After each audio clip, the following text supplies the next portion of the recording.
Ladies and gentlemen, if I could get your attention, please. And we'll welcome you to the December 1st, 2017 Governing Board meeting of the South Coast Air Quality Management District. It's on.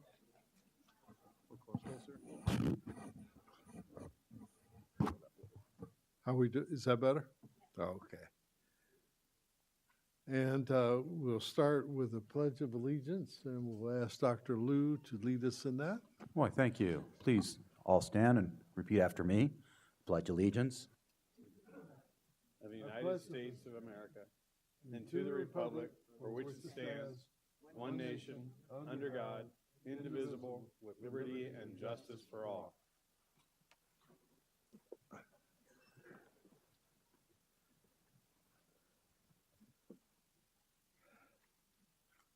We have some opening comments by some of our board members this morning, but I'm going to delay that for just a moment until we recognize our employees with 20, 25, 30, 35, and 40 years of service.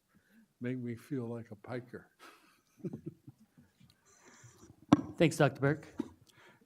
John Alvera is going to kick this off for us. John? Good morning, Dr. Burke, members of the board. My name is John Alvera, Assistant Deputy Executive Officer of Administrative and Human Resources.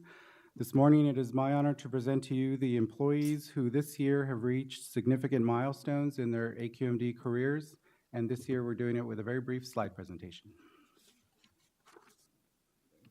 So starting with the 20-year members, Paul, can you see? Yeah, we skipped one, sorry. 20-year anniversary, those who have reached their 20th year at the district. Robert Pod. Hey, I saw Robert this morning. Juan Tai.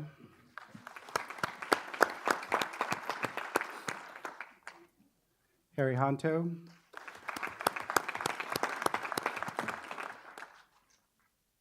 And Donald Coe. 25-year anniversary employees are Dave Madsen. Wait a minute. Oh, I'm sorry. Hold on. I really like seeing a picture of the people, but can we have the actual people stand up? Some of the actual people are here. They're not all here. I was going to let them stand up at the end, but we can do that at the same time Well, if then you'd like. everybody in the auditorium is going to stand up. Let's see the 20-year people. All right, so the 20-year, No, the ones you just introduced. there they are. They're in the back. There's no one from the 20 years.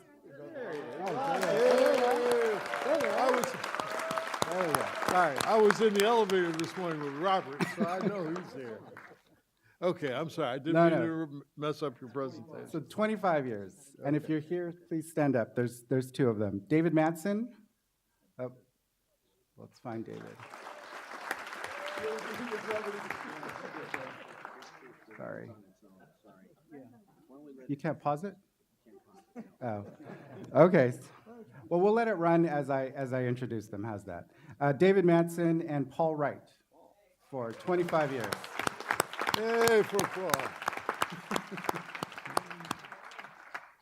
Okay, for a 30-year anniversary, Michael Sassoni. He's here.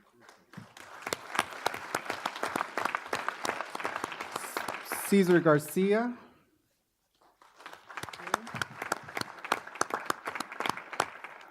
Farah Milner.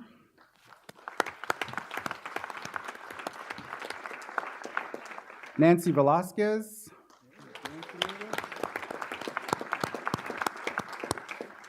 Josel Gamboa.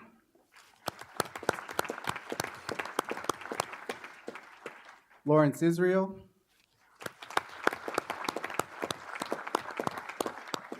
Fred Manassian.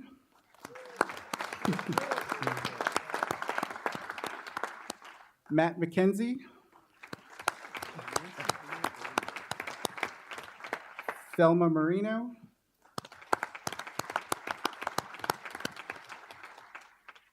Lisa Ramos.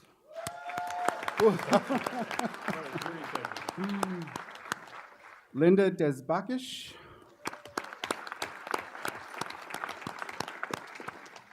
Ali Gassimi,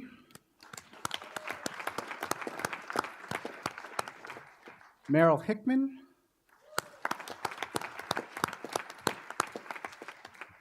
Tom Lee. We're about halfway through the 30 anniversary members. Hamed Mandalawi,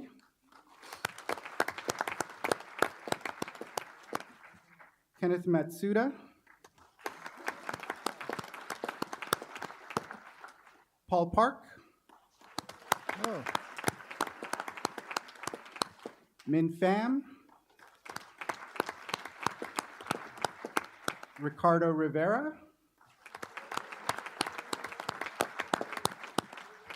Carolyn Wiley, Susan Yan,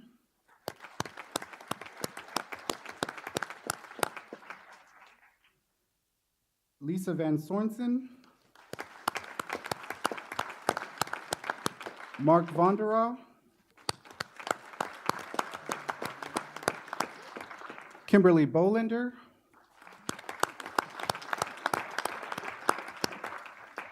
Francisco Escobar, George Haddad, Scott Queso, and the next group is 35 years, employees who have reached 35 years of service. Shorey Kohanim and Drew Hargis. whoa. And finally, Dr. Burke, we have one 40-year anniversary member. Oh, what did I miss? 30 or 35? Oh, Catherine Higgins, I'm sorry. I missed Catherine. Sorry. There, look, see, perfect timing. There she is. Okay, so did I miss anybody else? 40 No, but years, she's filing September a 20. grievance. September She's going to 20. be filing a grievance about 10 o'clock. I know, sorry. On September 20. Oh, yeah, Phil. Oh, Phil Hubbard. Look, there's Phil Hubbard.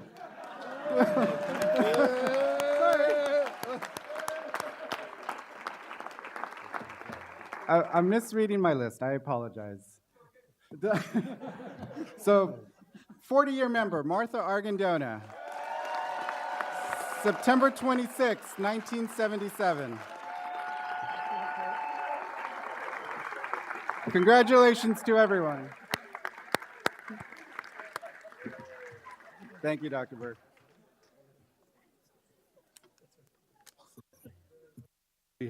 Behalf of the entire board, I'm sure they all join me in thanking you for your service and just amazing. 40, 35, 30, 25. This is starting my 26th year, and I feel like I've been here forever, and you guys make me look like bikers. But thank you, thank you, thank you. Mr. and Chairman, if I thank you. can, I don't know what's in the water here at AQMD, but you have 30, 40, and you all look so young. You all look so great. It's So congratulations, whatever you're doing to keep yourself young and healthy. God bless. it's Thank you not for in your the water, service. it's in the air. It's in the air as well. It's in the air. All right. Dwight, would you like to open the comments today? Sure, thank you very much. Firstly, I just wanted to say how much I appreciate and what an honor it is to represent the board on the Orange County Council of Governments. I attended the first meeting yesterday. I know that Supervisor Nelson had been sitting on that board, but his schedule is extremely packed, and he'd had quite a bit of a challenge trying to make it to those meetings. And so it's my pleasure to represent the board, and thank you for the opportunity, Dr. Burke. Secondly, a few of us, and there might be some comments from some of my other colleagues, but we had an opportunity to attend the unveiling of the semi event at Tesla, the Tesla semi event, and it was quite an interesting experience. So it's there's a lot of exuberance and enthusiasm surrounding Tesla as a whole, definitely with the semi-truck and the what they've been able to basically do, which is just, it looks like develop a model that is going to have the opportunity to go for some very significant long ranges, and even looks like the cost is pretty competitive from what I can see so far in the last few weeks. So that was a great event, great opportunity to attend that. And I was mentioning to a couple of my colleagues before the meeting today that I actually plan on putting a down payment on at least one, maybe a couple, just to start with, and just want to lead by example there, hoping that they can meet those 2019 deadlines, both for the port's cap deadlines as well as our AQMD or AQMP goals. So just wanted to mention those two events that I was able to participate in. And then I just have a request, Mr. Chair. Mayor Pro Tem Mike Posey from the city of Huntington Beach is here. He wants to talk a little bit about some of the odor issue, and I was just wondering if we might be able to advance the public comment for Mayor Pro Tem Posey. Why don't you have him come up? So, thank you very much. I appreciate that, testify. Mr. Chair.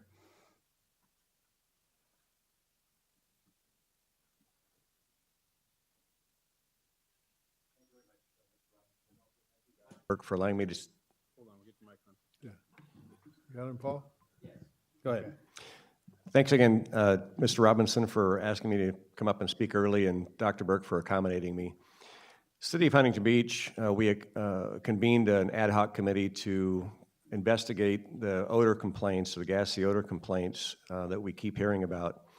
And what we did was we convened the committee. There's three of us on the city council, and members of the AQMD have been there. Of course, our fire department has participated too. And what we want to do is see if we can at least find out what the odor is, if it's hydrogen sulfide, if we can find out where it's coming from, if we can identify the jurisdiction, and if we can identify a remedy.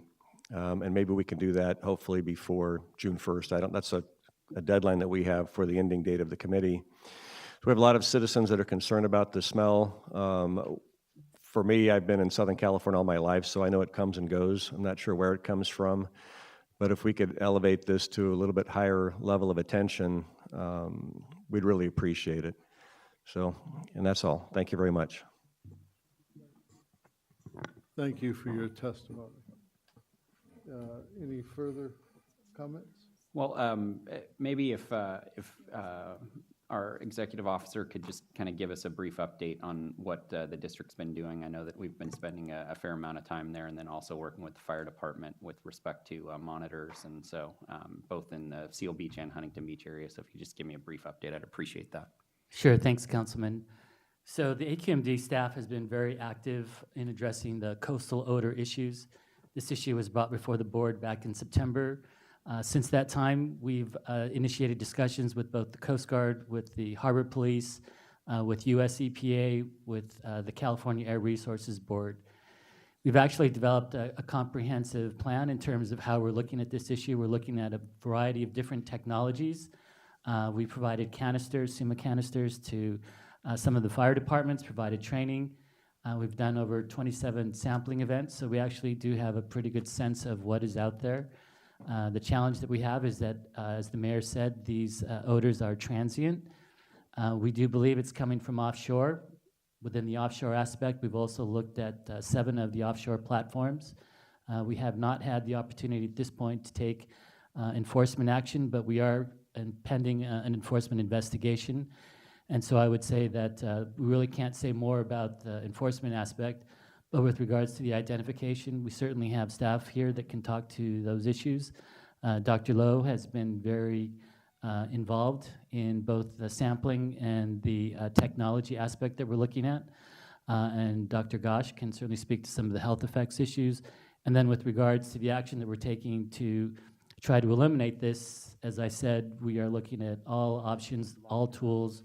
And in part, one of the things that we'll be looking at is getting some additional equipment that will help provide some clarity with regards to what's going out, whether that's in the form of floor cameras and other portable equipment that we'd be using within the port. But let me turn it over to Dr. Lowe to address some of the technology aspects. Good morning, members of the board. As Wayne had mentioned, we have given some of the canisters out to the fire departments, and part of this is to have an adaptive strategy. We have several tools in the toolbox to do these type of assessments. This is a fairly unusual source where it is in different locations, as mentioned. Part of Huntington Beach and Seal Beach has been impacted by similar odors. So as part of the adaptive strategy, in terms of getting a sample out to a location where a smell is confirmed, where we can do the chemical analysis to do the assessment of what types of chemicals will allow us to kind of isolate and identify potential sources that are out there. We are looking at several different techniques to do this. Unfortunately, some of the chemicals that are looked at are not ones that can be done, for example, by low-cost sensors. So those options are not as available. We think that the time and location data is very important because we can use other sources of data, such as meteorology, to help us pinpoint and use computer models using historical meteorological data to kind of pinpoint the investigation. So that's where we are with some of the adaptive strategy.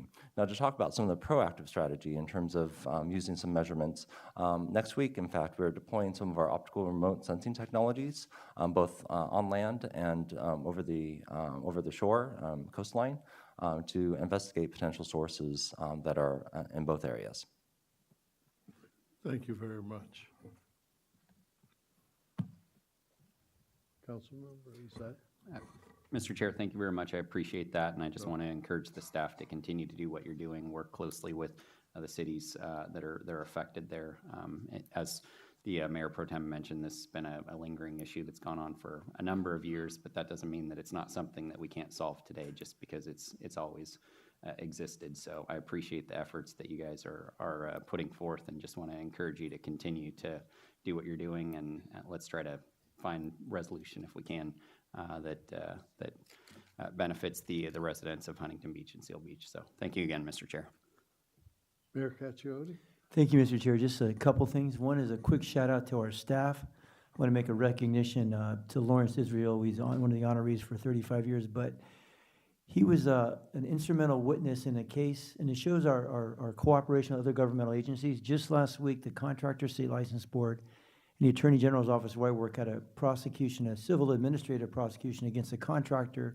One of the allegations, among others, was asbestos contamination in the home remodel project. Serious issues with the family. They brought the action. He testified last week. It was apparently in regards to an AQMD citation and fine. And the staff and the attorneys came to me and said, we were so proud of AQMD, what they did. They were a great witness. They cooperated with us when we called them. So I just, Wayne, your staff and Bill, just an incredible, it reflects on all of us. We've got great witnesses out there and staff that can testify articulately and competently and are believed. So I want to thank you for that. And maybe just a brief follow-up on Dwight's comments. I wasn't able to go, but I was just curious. I know we can't do it in depth, but just maybe a brief comment about the truck. I always heard for years, we always heard from the industry and different people, you couldn't make an electric truck because the batteries are too big for these heavy diesel long-haul trucks. Matt, or maybe Wayne, or if you were there because I missed it, how are we able to do that now? Or as early as several months ago, I was hearing these people say, even in other industries, that it's just too big. We only do plug-in hybrids. We can't do a full, and I hear they got a range of 500 miles. Yep. Is that possible, Wayne or Matt? Well, as Councilman Robinson said, it was quite a spectacle. And there was a lot of excitement. There's no doubt about it. But when he said that he has a 500-mile range, and on top of that, that they can do full recharge in 30 minutes using these mega chargers, I think everybody in our group, our jaws were dropped, and Dr. Liu and Vice Chair Benoit were there. We had a tough time believing it. You know, part of what we also said too was, it's great to make those claims, but if you can't deliver, and the Model 3 hasn't been delivered the way that it's been promised, but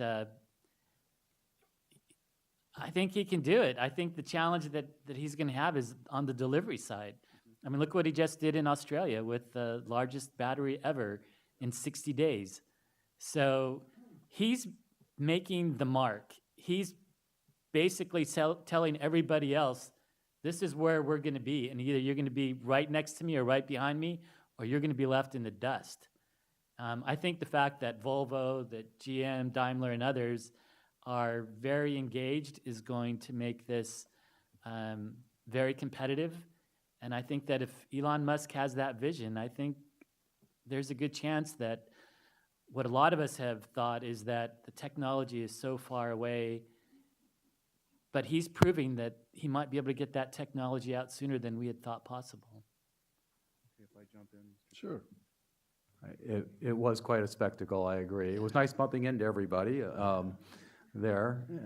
There were quite a few people from all over the place to come and see that unveiling, who ended up being more excited about the Roadster than they were about the Class 8 truck. One of the things that he pointed out was the wind resistance is so low on that truck, it's pretty unbelievable. Almost no drag at all. And the other thing he did not explain was how much the batteries weigh. It looks like the whole, everything, undercarriage and up in where normally the sleeping cab would be, that's all battery.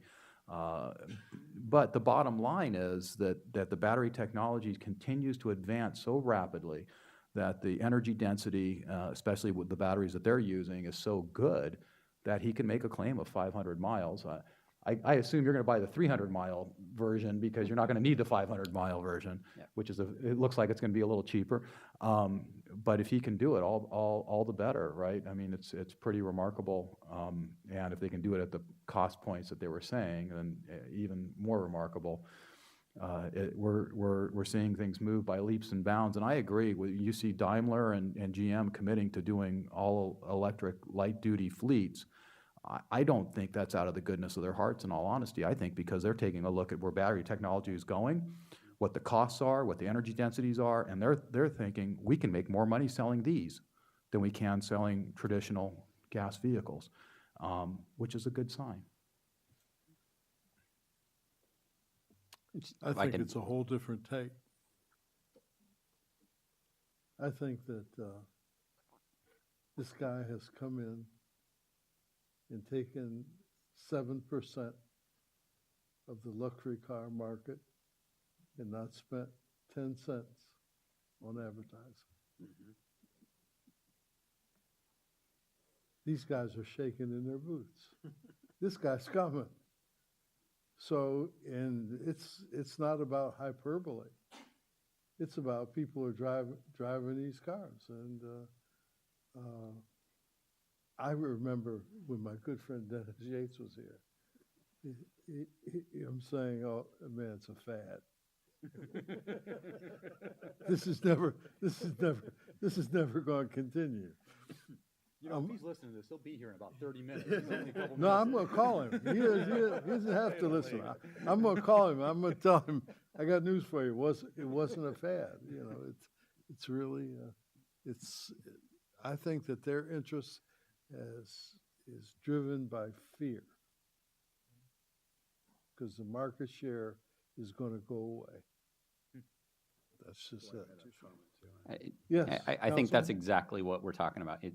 This is marketplace competition at its greatest. It's innovation occurring with someone who is trying to push at every step, and I think that there are potential production issues as we're seeing with the Model 3, but just the fact that he's able to show that there is the technology there to take a semi-truck 300 to 500 miles is already now a multiple of 4 of what's existing out there today.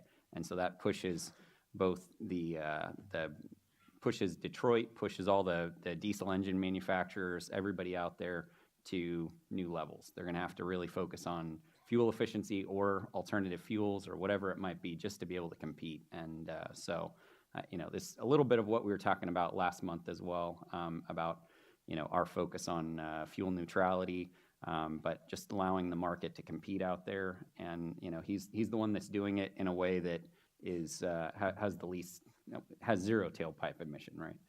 And that's exactly what we're pushing. So I was kind of joking with Wayne right after it was over, and I said, well, I guess our job is done here. He solved the mobile source problem, Judy, so, you know, it's going to take some time, but again, as Mayor Cacchiotti was mentioning, just a few months ago, we were hearing that this kind of range was just impossible, and now it's actually here. How quickly they can roll off the line, different story, but it's here, and that's very impressive, and he's doing some great work. So, Vice Chair Benoit? You know, it was exciting to see the truck. It was exciting to see the Roadster. But for me, I haven't driven by that plant in many years. For me, what the exciting part was to look out front and see a rocket sitting in front of that building that had lifted a payload and then landed back. So when we look back about 5 years, there was no one in the space industry that wouldn't call you a nut if you said you could put your rocket up in space, bring it back, use it again. We've never done that. And SpaceX, with Elon at the helm there, did that. And that upended that market to the point now where everybody that's in that area knows that either they got to join what he's doing or get out of the way. And I think that's what he's going to do to the truck market. It's what he's doing to the car market. And so I'm not going to second guess him anymore. He landed that rocket back on that pad. And it's not that he's done it once, twice. I think he's up to a dozen now, and he's reused a couple of them already. So to see that kind of technology leap in the space industry, and now he's doing it in cars, and he's making the promise to do it in trucks, I don't think we can second guess him anymore. And so I'm excited, and I can't wait to go for a ride in your truck. They also showed a design of a truck I could sell in my area where they had the semi-truck with big wheels where it could hold an F-150 in the back of it. I'd really like to see that one, Dwight, but yeah, I think that was just a concept. Councilmember Mitchell? Thank you, Chairman Burke.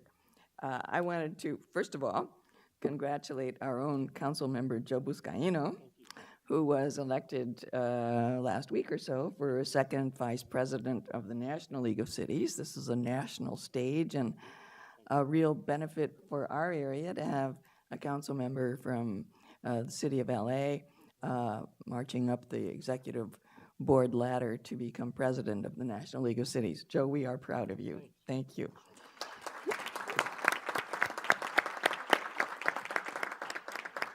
Also wanted to mention that Matt Miyasato and I attended the press days for the LA Auto Show on Wednesday, and we were invited by an organization called CalETC, which is an organization with a combination of members, utilities, OEMs, government people, and they invited also to this luncheon that they have. They invited 3 pastors to represent the faith-based community. And the idea of that was, how can we better connect with the faith-based community to advance air quality issues and the electric vehicle market? And so I've already reached out to our Chairman Burke to help me with that project, and Matt Miyasato will also help us. I think that we could advance our Replace Your Ride program through some of those channels to reach communities that we haven't reached before.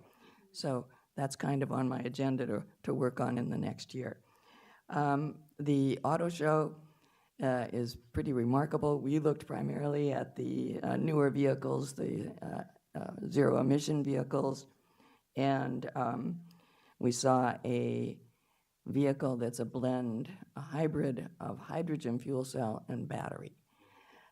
So that's kind of a new thing, and Mercedes has that car out there. But there's going to be, I think, 40 new models of plug-in or fully electric cars in the next couple of years. So it's pretty amazing what's happening. There were also demonstrations there of autonomous vehicles, little battery-operated robots that you could, operate yourself and see if you could get it to go where you want it to go, and then compare it to the autonomous programming.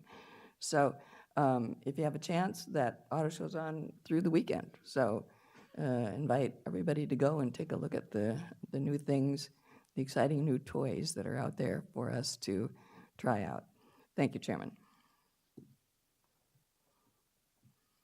Thank you very much.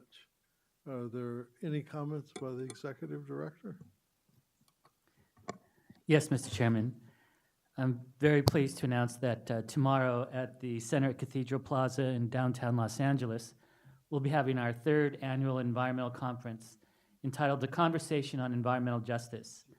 This will be held tomorrow from 8:30 a.m. to 3:30 p.m., and it'll feature some amazing speakers, including LA City Council President Herb Wesson. And it'll be a great opportunity to hear from others, as well as for others to learn about many of the efforts that we're engaged in to reach out to the environmental justice communities. And so the flyer is on the display, and we look forward to a great turnout tomorrow. Thank you. The next item on the agenda is the election for chair. Chairman Burke, Yes. I would be very pleased to nominate Chairman Burke to continue on as the chair of the South Coast Air District Board, and hope that you'll accept my nomination. Second.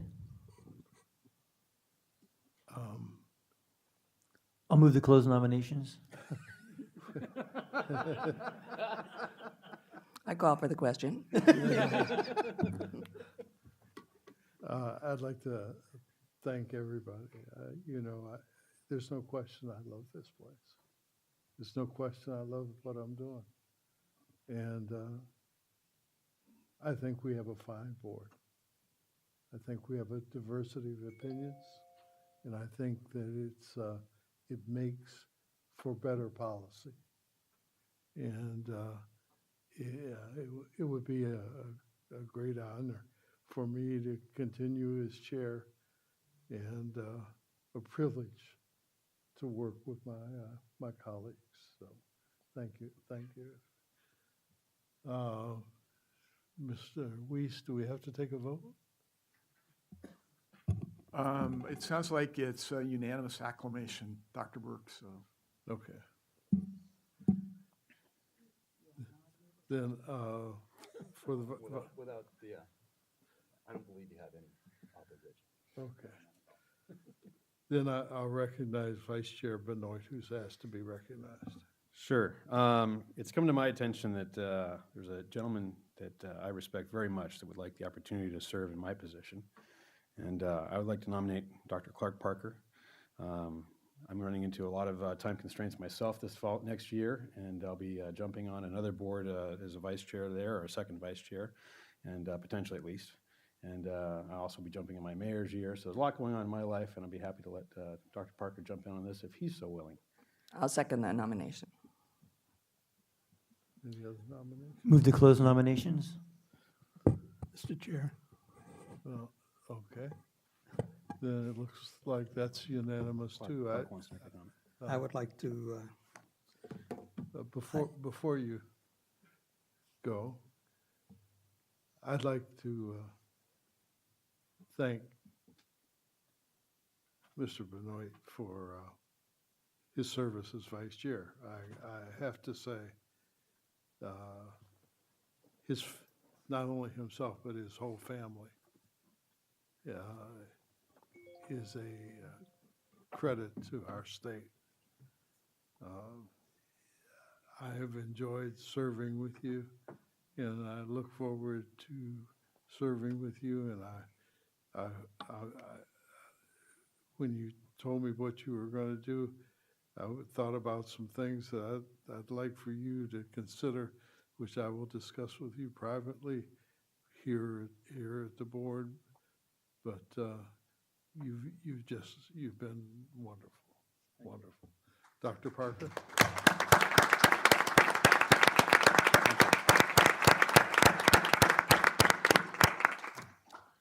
usually, I guess my children tell me that I'm not usually short of words to say.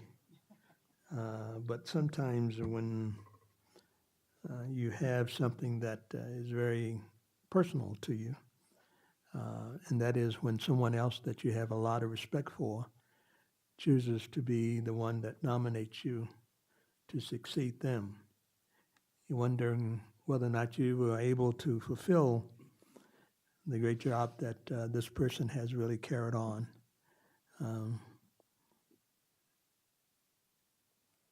Councilman Benoit is not only a colleague, but he's a friend. And that's something that I feel very dearly about. Over the years, et cetera, I have had the opportunity to serve on many boards, some that I have been chairperson of and others not. But I feel very passionate about my work and the job that I've done here at South Coast from the days itself of starting back, even with my son in the business itself of dealing with environmentally and human-friendly cleaning products. Something that I've always had a passion directly for, and sitting on this board has given me a new emphasis.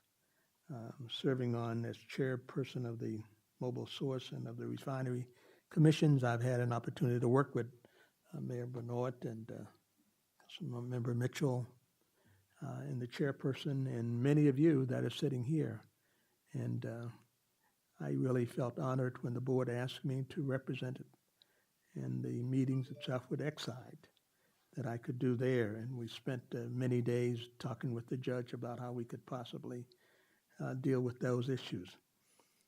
And I felt that really in doing all of this, I had a lot to basically give in reference to my experiences, and I hope that I can do as good a job as Mayor Benoit has done over the next 2 years. And I want to thank all of my colleagues for your support. And I would tell you that I will basically do everything that I can to make sure that what we do here on this board is equitable, fair, and just for all that is concerned. The people who are being affected by the air pollution, the industries who are fighting, not fighting, but wishing to make sure that we're fair in our rulemaking processes, et cetera. So again, thank you very much. And I'll be working with Mayor Benoit as we go along. Thank you again.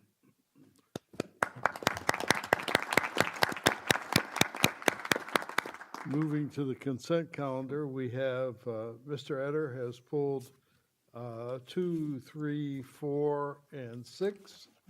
So if there are any other items that I personally am going to pull item 7. Any other items? Yeah, Mr. Chairman, if I may, I'd like to pull item 8. And Okay. I'm going to recuse myself from items involving those who've made contributions, charitable contributions to my employer, Coalition for Clean Air. So I'm recusing myself from agenda item number 3 because Bay Area AQMD is a potential source of income materially affected by this item. Item 5, because Cummins Incorporated is a potential source of income materially affected by this item. Item 6, because Sacramento Metropolitan AQMD is a potential source of income materially affected by this item. Item 11, because Bay Area AQMD is a potential source of income, and because there of a contractual relationship between Sonoma Technology Incorporated and my employer, Coalition for Clean Air. And I'm going to recuse myself from 16 because Southern California Association of Governments and Better World Group are potential sources of income materially affected by this item. Council, I got all those right? You did. So now you have to leave the building. Yeah, I think I'll just call me when you get to the room. Okay. Councilmember Buscaino. Thank you, Mr. Chair. For agenda item number 16, I don't have a financial interest, but I'm required to identify for the record that I am a regional council member for the Southern California Association of Governments, which is involved in item 16. Thank you. Mayor Pro Tem McCallum. Thank you, Mr. Chair. Items 7 and 16, I do not have a financial interest, but I'm required to identify for the record that on item 7, I'm a member of the Board of Directors for the Southern California Regional Rail Authority, which is involved in that item. And on 16, I'm on the Transportation Committee of the Southern California Association of Governments, which is involved in that item. Councilmember Mitchell. Thank you, Mr. Chair. For agenda items 6 and 8, I do not have a financial interest, but I'm required to disclose that I'm a member of the board of the California Air Resources Board, which is involved in those items. With respect to item 16, again, I don't have a financial interest, but I'm required to disclose that I'm a member of the Regional Council of the Southern California Association of Governments, and that agency is involved in that item 16. Thank you. Councilmember Robinson. Yes, Mr. Chair, thank you. I, also with item 16, I don't have a financial interest, but I'm required to disclose that I'm also on the Transportation Committee of the Southern California Association of Governments. So I don't know if we have a quorum for SCAG right now or not, but it seems like we're getting pretty close.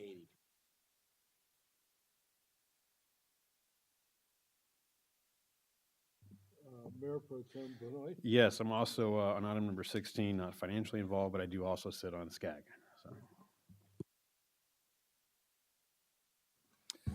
Yes, I have a similar issue with regard to 7 and 16. I do not have a financial interest in either item, but I am on the board of the Southern California Railroad Association, Metrolink, and also the SCAG board, although I have been to one meeting in the last year, so I guess you'd actually have to go to have a conflict.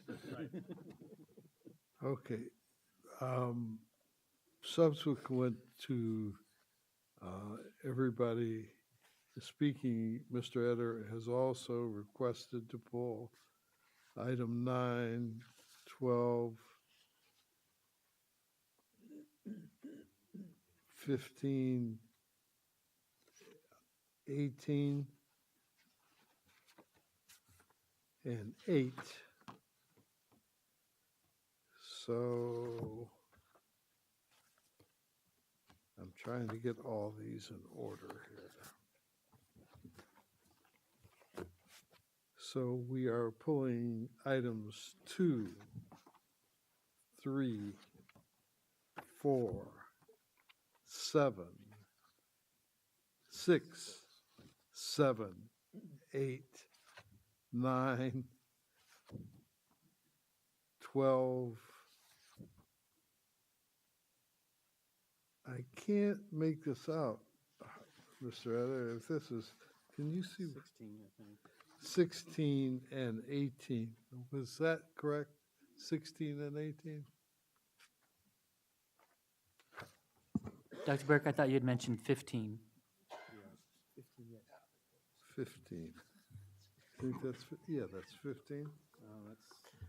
Be nice. We'll find out.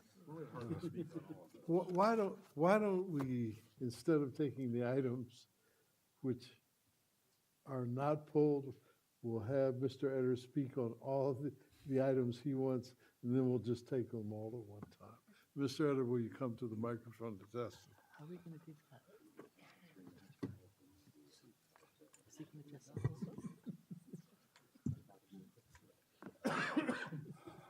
First item will be item 2. Okay. Good morning, board.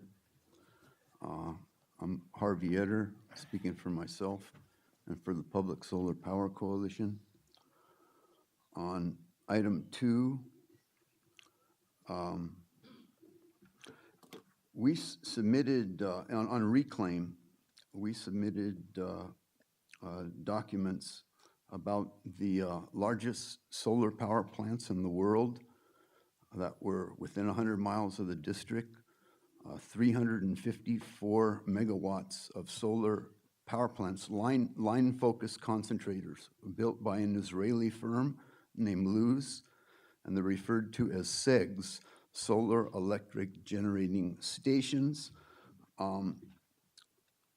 In reviewing this, staff said that solar is cost-effective and works for residential, commercial, and utility applications, but not for industrial.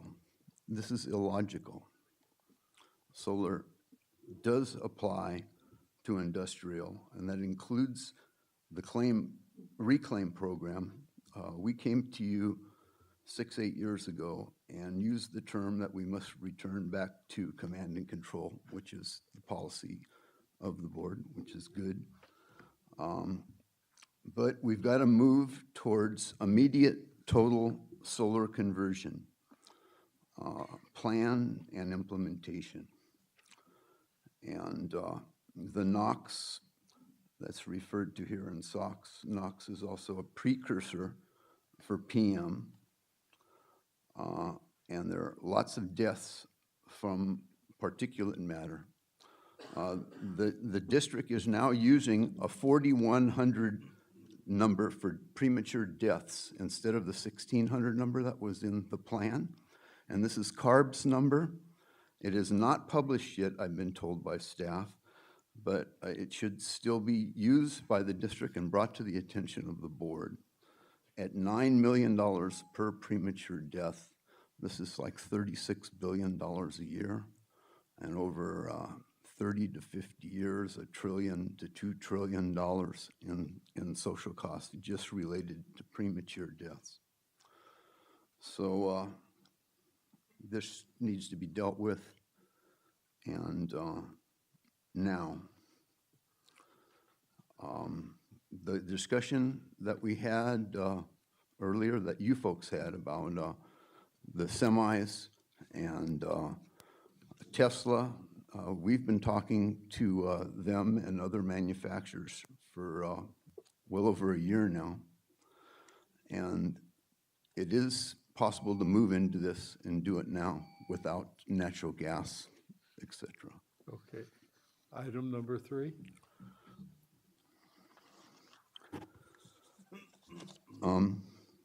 Again, this refers to a potential national economic impact of federal clean air investment fund. That clean is used very loosely and includes natural gas. Natural gas is being investigated now as a toxic. These follow discussions with staff here and with the head of CARB's health impact studies, Dr. Linda Smith, who recommended that we write a letter to the governor and to Mary Nichols, the head of CARB, and that there needs to be research done on this right away as a toxic. It's just been ignored. Also, there's Section 53,000 through 5302B of the Health and Safety Code has been purged from what's known as the Blue Book, the book of California health and safety laws. This includes going back to 1981, when a solar mortgage and energy conservation mortgage entity was established by the state, and also further down to 5302B, it says it's the policy of the state and the federal government to not use imported fossil fuels. And we import 90% of our gas here, lots of oil, and we've got to get rid of fossil fuels. We've got a problem in the state. The governor comes from a history, his family in Asia, of working with fossil fuels. We were going to be importing it 15, 20 years ago. Now we got fracking and whatnot. We need to go straight to solar. This is what Musk is talking about. There's a spread there that's pretty incredible of the savings with solar, and it should be done in terms of solar equity. It's referred to as the transition, the solar transition. I'd also like to refer to a book called Energy and Democracy. I attended a meeting in Oakland last week, and there's a lot of good information in that. What's happening with the trucks is happening with electric vehicles. The time is now. The state ought to consider getting involved in a joint venture with Tesla and other manufacturers to make this happen, and money going to solar, low income and moderate equity. You'll know the governor's father was into Indonesian oil, but the governor's father, when he was alive, tried to give the present governor money and the governor refused to take it because it was oil money. I don't know what happened after his father passed away, but while his father was living, the governor took no oil money. Thank So you. I you should wasn't know that. aware of that, but am aware that his sister is on the board of SEMPRA, and their environmental committee has been involved in this well, Alicio Canyon you thing. know that- And as well, they own the gas company. Who owns the gas company? SEMPRA owns San Diego Gas and Electric Right, and. but what's that got to do with the governor? Pardon? His sister, I mean. Yeah, well, I'm close to my brothers. I imagine he has some connection with his sister anyway. Okay. It's Item all in- number 4. All in the family. Well, I can tell you for a fact. All right. He turned down millions. I know that for a fact. I was very close to him when he did it. Turned down millions Okay. from his dad. So if his sister has a job, I don't know how that affects him. Item All number right. 4. Okay. Item number 4, Rule 1111. I have testified in the past about this and put in information into Federal Environmental Protection Agency that solar is cost-effective for getting rid of NOx from natural gas-fired fan-type central furnaces. This has to be done away. Solar is cost-effective, and especially when looking at technologies that use a combination of district heating and cooling and combined with electric production. This could be a hybrid of photovoltaics and solar thermal. On the solar thermal side, we're looking into working with Alphabet, the parent company of Google. They've announced that they think solar thermal is much less expensive than batteries. This is mostly for central plants. It can be decentralized, and this is ongoing now. In the analysis that was done by staff originally here, they only included one water heater and did not say that you have to replace 2, 3, 4, 5 water heaters and the cost of that. There were other problems with the analysis. We're just talking cash on cash. Solar's cost-effective through the Sunshot Initiative, which was followed up from Kennedy's Moonshot in the 60s. They wanted to bring the price of solar down to oil and coal with no allowance for externalities or anything like that, no tax credits, no write-offs. And their goal was 6 cents a kilowatt hour for utilities by 2020. They've reached that now. Their estimate for 2030 is 2 to 3 cents per kilowatt hour. We're paying like 15 cents now, higher, 2030. There's enough spread there to look at developing solar equity for low income, low middle income. And also with solar, there's a possibility of having a power source almost anywhere for manufacturing and getting into other industries. This should be considered and brought to the attention of the governor, et cetera.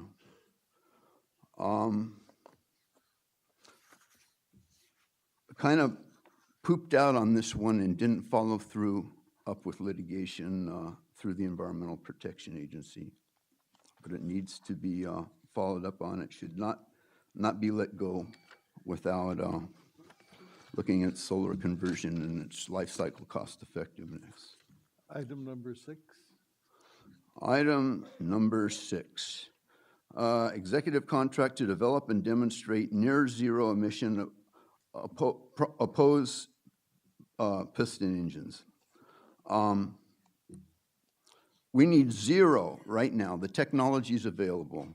In 2012, the Air District was involved with litigation that went to the state Supreme Court with the air coating, U.S. coating manufacturers. And the result of that is that retrofit technologies are cost-effective, and they will be more cost-effective in the future, and that this is a technology forcing decision. So even what isn't cost-effective now, if it meets cost-effective criteria by the landmark of 2023 and 2030, 31, that it must be implemented, planned and implemented now. This is state law.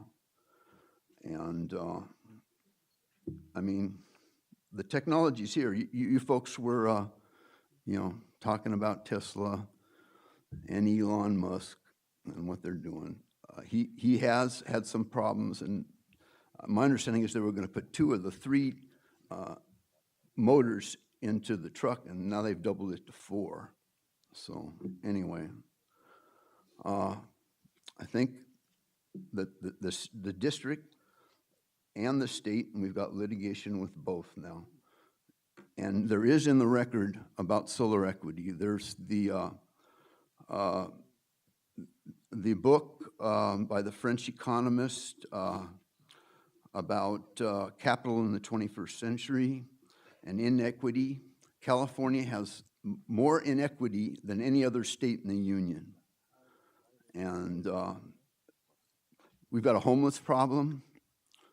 There are homeless vets that are building small houses. This could be done on, it should be like rent to own with solar conversion and allowance for transportation, and co-ops and other entities set up with low-income people, moderate-income people, to buy these trucks, to put in the solar, to run these trucks, and to convert the system.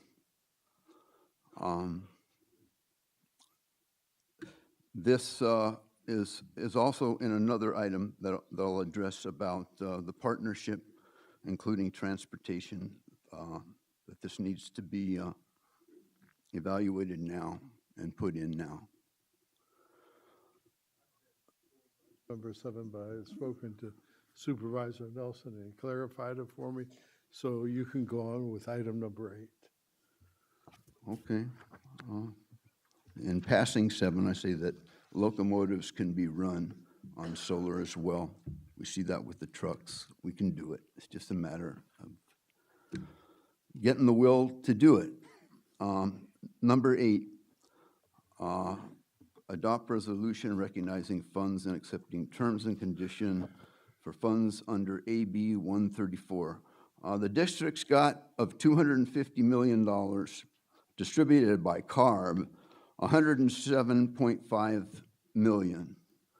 And this should be used as part of the Moyer program. And what I've cited before and is in the record, we need to go to solar zero emissions now with solar equity. There's a chance here in changing our basic power source of not seeing the same corporations and individuals get all the benefit of this, but for other folks as well. We need to do it now, ASAP. This is a substantial amount of money. The district's looking at $15 billion for these natural gas trucks. Natural gas has to be looked at as a toxic, including formaldehyde, which I know Chairman Burke was not aware was a byproduct of combustion from natural gas, and as benzene. And at the meeting on sensors, I thought I saw numbers, I think it was on benzene, I'm not sure, but there was a presentation that used, instead of 1 million of deaths per million, they used 10,000 and 100,000. I remember a figure saying 48, but I've got to retrieve that and do my homework. In terms of deaths, there are other figures around on this, and it needs to be addressed. Again, in the district, CARB is using 4,100. There are others I've been going over with staff Other reports, a report by Lancet, WHO, the thoracic surgeons, the numbers are way higher than this. They're in the tens, and there's also looking at, in natural gas, you're mixing, like the city of Santa Monica gets their natural gas, was alleged renewable, from a landfill in Texas, puts it into the distribution system and takes it to California. Landfills, sewers, using antibiotics in feedlots and whatnot, and then saying that this is the state policy to use this, is putting these drug-resistant antibiotics into the distribution system, the natural gas system. And there are many deaths. CDC uses 23,000 5 years ago, and there's as many as 300 to 400 in the US, and that's in the 16 exhibits that are involved in our current litigation. Item number 9, amend and execute technical assistant contracts for implementation of incentive funding programs. This is part of the $15 million the district's trying to get. This needs to be put into immediate total solar conversion and solar equity. This needs to be done as soon as possible. I see it also has in here about Heroes 2. I'm not sure what that reflects. I haven't done my homework on these. A lot of this stuff isn't out now. I mentioned this before, that information should be out under the Brown Act like 72 hours in advance to have time to go over all this and study it and to make some more intelligent comments or go more into details. And I think that needs to be addressed by the board. The sooner, the better. This Carl Moyer Enhanced Fleet Modernization Program has to be solar, zero emissions, none of this natural gas, this dirty gas stuff. It's got to be done now, ASAP. So this is the Enhanced Fleet Modernization Program, and it's also agreements with Clean Fuel Connection, Inc. Clean Fuels is what's his name? From Louisiana, the oil guy. Anyway, Clean Fuels is his company that sells natural gas. Pickens, he was in the district's meeting as a keynote speaker. Yeah, he's from I think, Oklahoma, but whatever, right? Pardon? He's from Oklahoma, so, not that that matters in any of this, but I thought it, continue with the filibuster, yeah. sir. Okay. I do have rights as a citizen, and for decades they've been ignored by this district and the state of California, going back to litigation in 1981 against the PUC's first solar proceedings, where I was a consultant to Commissioner Grimes, first black commissioner for the PUC, on what to do with models of solar financing. And the intending legislation was not to look at just the investor-owned utilities, but all models, including now CCAs, and this is happening in the district. I have not heard the board discuss this. We're talking about joining Santa Barbara and Ventura counties to the CCA. There's also activity out in Riverside, and this needs to be brought out in the open and discussed, and also in the relevant committees.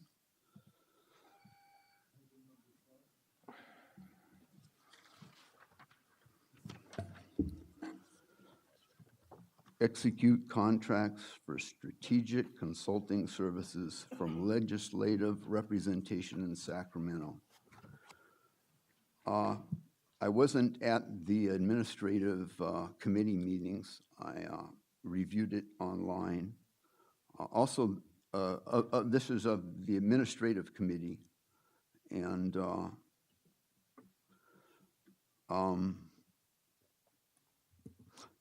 all of this, our lobbyists in the district's lobbyists in Sacramento should be at the forefront of pushing towards immediate solar conversion ASAP with solar equity for low and middle income people.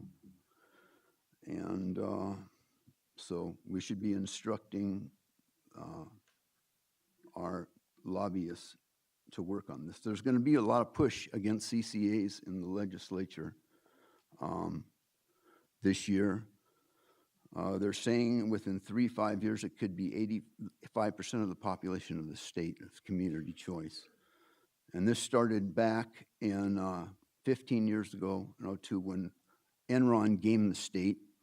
PG&E went bankrupt. SCE was hours from going bankrupt.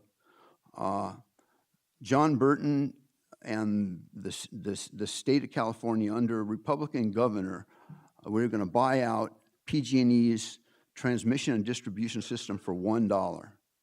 I was told this by Mike Florio, who was a commissioner, and with Turn, I was their expert witness in the late 70s and early 80s. And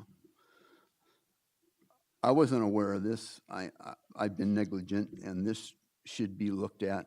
Also, the state, through Department of Water Resources, has been subsidizing the investor-owned utilities, saved them. And this is money that the state has spent and should be evaluated. And if they were going to set any price on it now, well, maybe we'll pay them twice as much, $2. But it looks like there's a lot of state money that has been spent to give us our present system, and there's a lot of problems with it. Also with retiring assets, stranded assets, the nukes are stranded. Also the fire in Sonoma, we had something down here, that there's an issue now that the ratepayers should not pay for this, it should be the stockholders. A lot of old folks and people on fixed income that have this, we should look at what might be done with them, and if they are low income, and whatnot, to help them out. But they made these decisions. We haven't closed the nuclear fuel cycle. We get 900 megawatts down here from nuclear power from Palo Verde, and that waste has to be dealt with. That's part of the cost of the electricity. I think I guess I got 5. I'm not clear whether this is 15 or 18. The appropriation of funds to authorize amending contracts for outside counsel or the hearing board? Outside counsel, no, 16, I believe. Although 16 is MSRC, is that the one you want to talk about? yes. Mr. Chairman, can you remind the speaker to stay on topic and speak on the item that's before us and not veer off? Thank you. Right. So item 16? Item 16, this Better World Group, I don't know much about them. They came up at a city council meeting I was at Tuesday night and Wednesday morning in Santa Monica. Anything that's looked at, the future, this is for the Partnership Program for Southern California, Future Communities Partnership Program. In the record, we said we're interested in working on private public partnerships. I'm not sure if that's what this is, but this should be structured again for immediate total solar conversion and to facilitate that solar equity for low and middle income people. It should not be for pushing natural gas. It says for electric vehicles charging and planning analysis. Where these are should be looked at also with where solar is and will be, and to the industry term is wheeled to transport electricity to where it can be used in these vehicles that is solar and not generated by natural gas and other fossil nuclear fuels. This needs to be done now. This stuff's moving fast. And the board should take the lead on this. Time is of the essence. Again, Chapter 10 -2 of the plan on, your plan, 16 plan, on the section on energy and climate, written by Dr. Aaron Katzenstein, whose specialty and his dissertation was methane, so that there are going to be over a 30%, there has been over a 30% increase in methane over the last 12 years.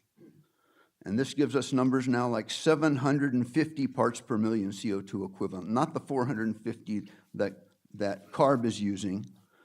And if the law is, and by 2030, a 40% reduction from 1990 levels. If we had 400, then that would be down to 260. We're like 450 parts per million CO2 equivalent that we have to get a delta on or reduce.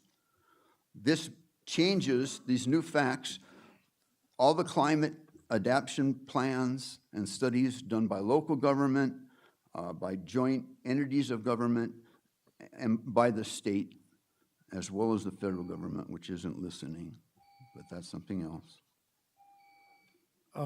Did you put in a card on 25B? I believe I did. And maybe that's, I think it's more for a question. Okay. This refers to B, a special administrative committee. I guess that's that's part of the subcommittee. I'm not sure if that's bifurcation. I don't know what that is. I didn't do my homework. I just, saw this stuff and. But I'm not sure I understand. I don't know what the special administrative committee is. I know there's an administrative committee to the board. Oh, no, it was a special administrative committee meeting. Oh, okay, on the 20th. Yeah. All right. Unfortunately, I would have liked to have attended those. Anyway, all of these other committees of the board have to be restructured and organized in terms of immediate total solar conversion ASAP. I believe that's it for these. Thank you very but much also for your testimony. For public hearing and public Includes all your comments. cards. Okay, thank you. Okay, if it's a pleasure of the board, I will take items 1 through 30. Move approval. Second. Any opposition? Oh, Mr. Lawyer, do we have to call the roll? There was something on item 8 I wanted to talk about. Might have been out of Which the- item? 8? 8? Yes. Oh, I'm sorry. Okay.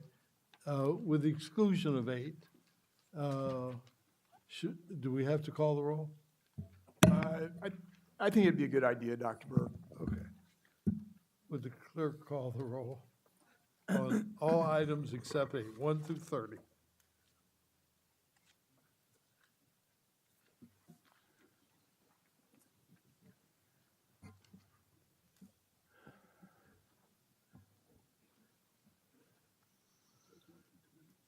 Okay, that passes 13-0.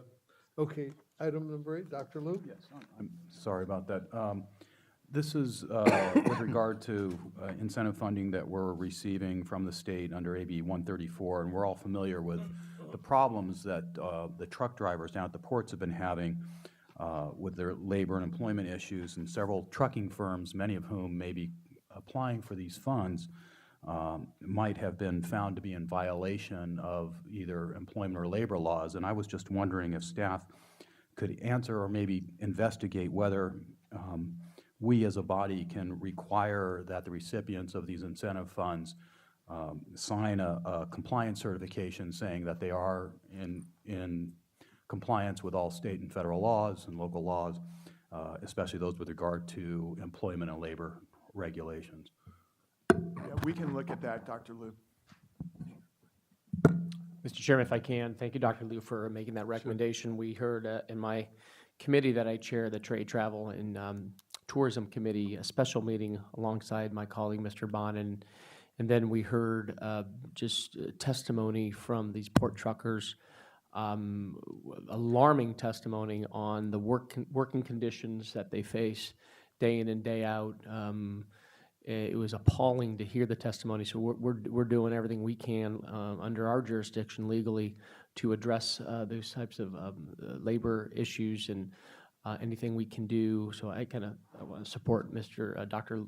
Liu's recommendation to see if indeed we can hold these companies accountable in response to what's taken place in our port complex. So I would like to move this item with the added direction to Second. staff to investigate that issue. We have a motion. Do we have a Second. second? We have a motion and a second. Mr. Chair? Would the clerk call the roll? Nope. Oh, I'm sorry. Just a comment, we're being asked to approve and accept the terms and conditions for the funds on this item, and the terms and conditions are not included in the item, so I would request in the future they be included, so if we're going to approve it, we know what we're approving.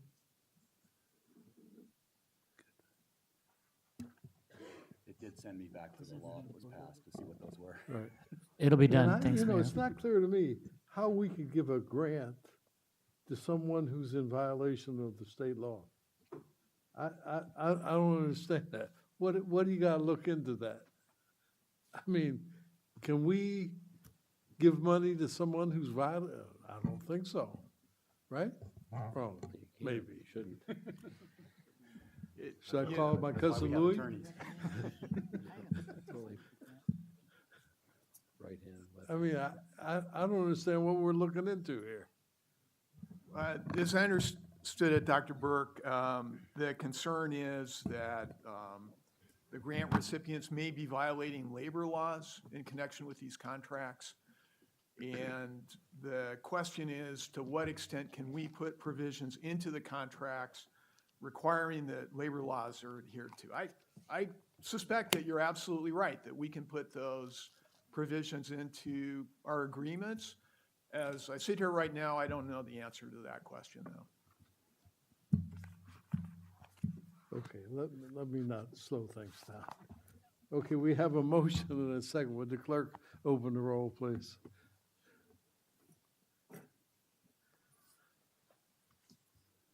Item passes 13-1. Item 31.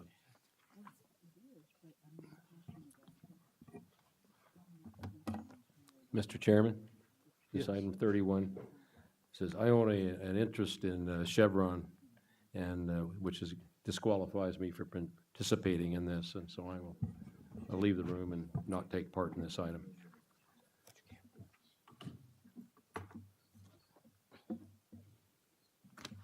Good morning, Chairman Burke and members of the board. My name is Mike Kraus. I'm a planning and rules manager. So after 8 months of rule development, 6 working groups, one that took place in the evening in Wilmington, as well as 2 visits to the Stationary Source Committee, I'm here to present to you proposed Rule 1180, the refinery fence line and community air monitoring.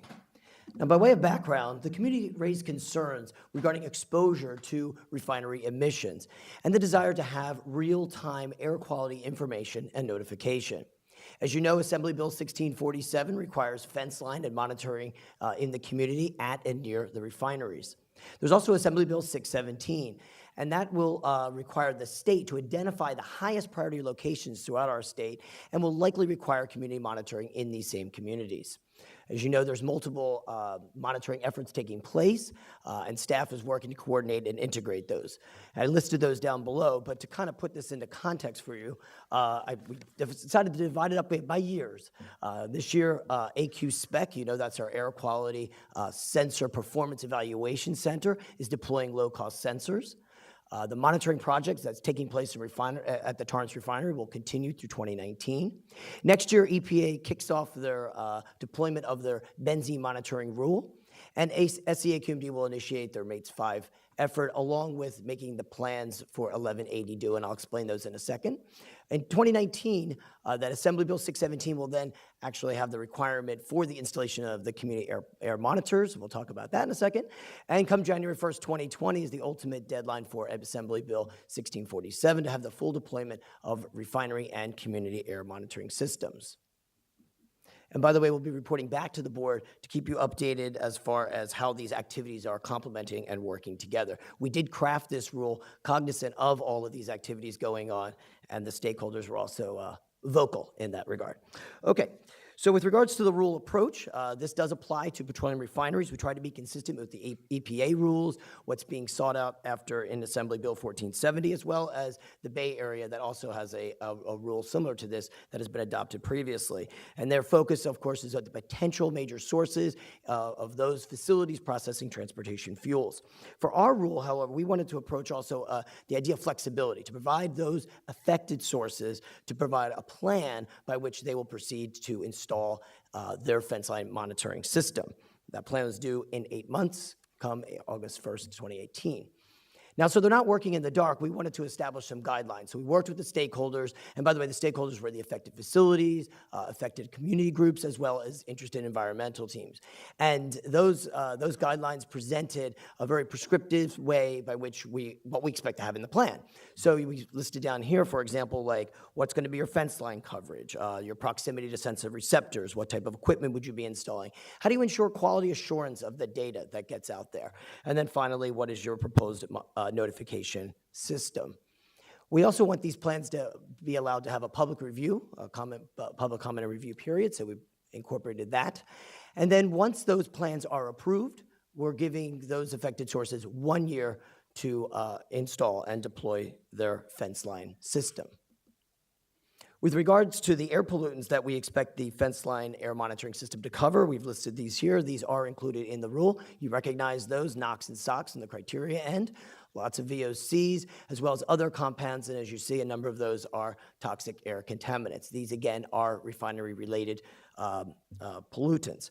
However, there is a different list of pollutants that we intend to seek out under the community air monitoring plan. Those are not included in the rule, but they will be established when we start working on our community air monitoring plan internally. Well, we'll be working at externally, however, with a working group. Okay, so let's talk about that for a second. Under Assembly Bill 1647, it does require air districts to implement the community air monitoring, and it also requires the refineries to cover the cost of those. So primarily in this rule, we were working out how what that cost would look like.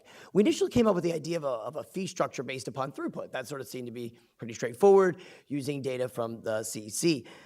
However, the refineries and some of the environment groups were kind of concerned that maybe we should try to make it a little more an estimate, our best estimate on the actuality of what would happen out there with regards to where the facility is located, what are their sizes, what's their contributions, what are their locations to each other, if there's ability to monitor and cover, basically our coverage. So we decided to revise the fee schedule to be more of that accuracy. Now, when it comes to actually the payment of that, it's really in twofold. You're going to need to have an installation fee that would pay for the initial equipment, siting of those locations, labor cost, et cetera. We broke this up in two at the request of the refineries, primarily because they've already set out their budgets for next year. So for them, they could possibly carve out some upfront money next year, but the full payment was going to be a burden. So we broke those up, and that's why you have two payments. For the annual operating and maintenance, once everything's in place come 2020, we're going to need to upkeep those systems. Again, the refineries are held to that burden, so we will incorporate that into our Rule 301 in the upcoming months.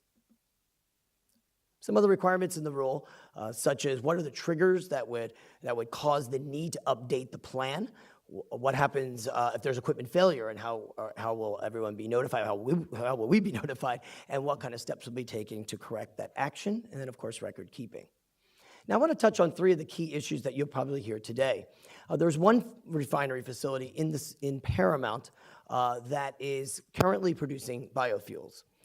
And so there we're seeking to be excluded from the rule. However, our concern is that this particular refinery happens to maintain all of their permits necessary to process crude oil at full capacity. In addition, you have to remember that biofuels also generate emissions. So they also generate VOCs, things like ethanol or formaldehyde. So it's not like this is a facility not exactly emitting, it's just they would like to have that exclusion, not seeing themselves as crude oil processing, albeit having the capability of doing that anytime.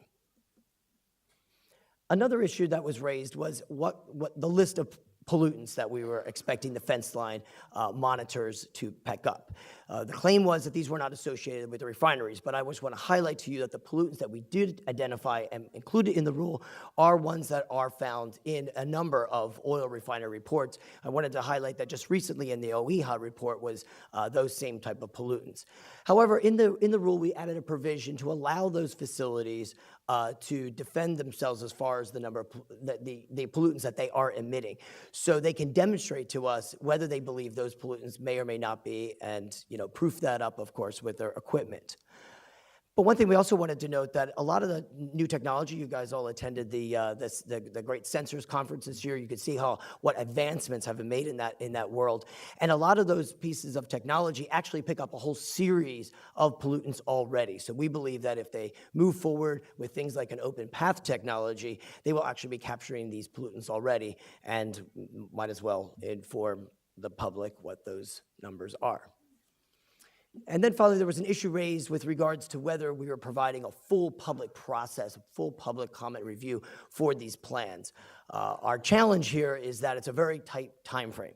And so with only 4 months for the agency to receive those plans, do an initial review, go back to the refineries, correct any deficiencies before we can release more of a complete plan to the public. We don't want to have to give a number of revisions for the public to have to review.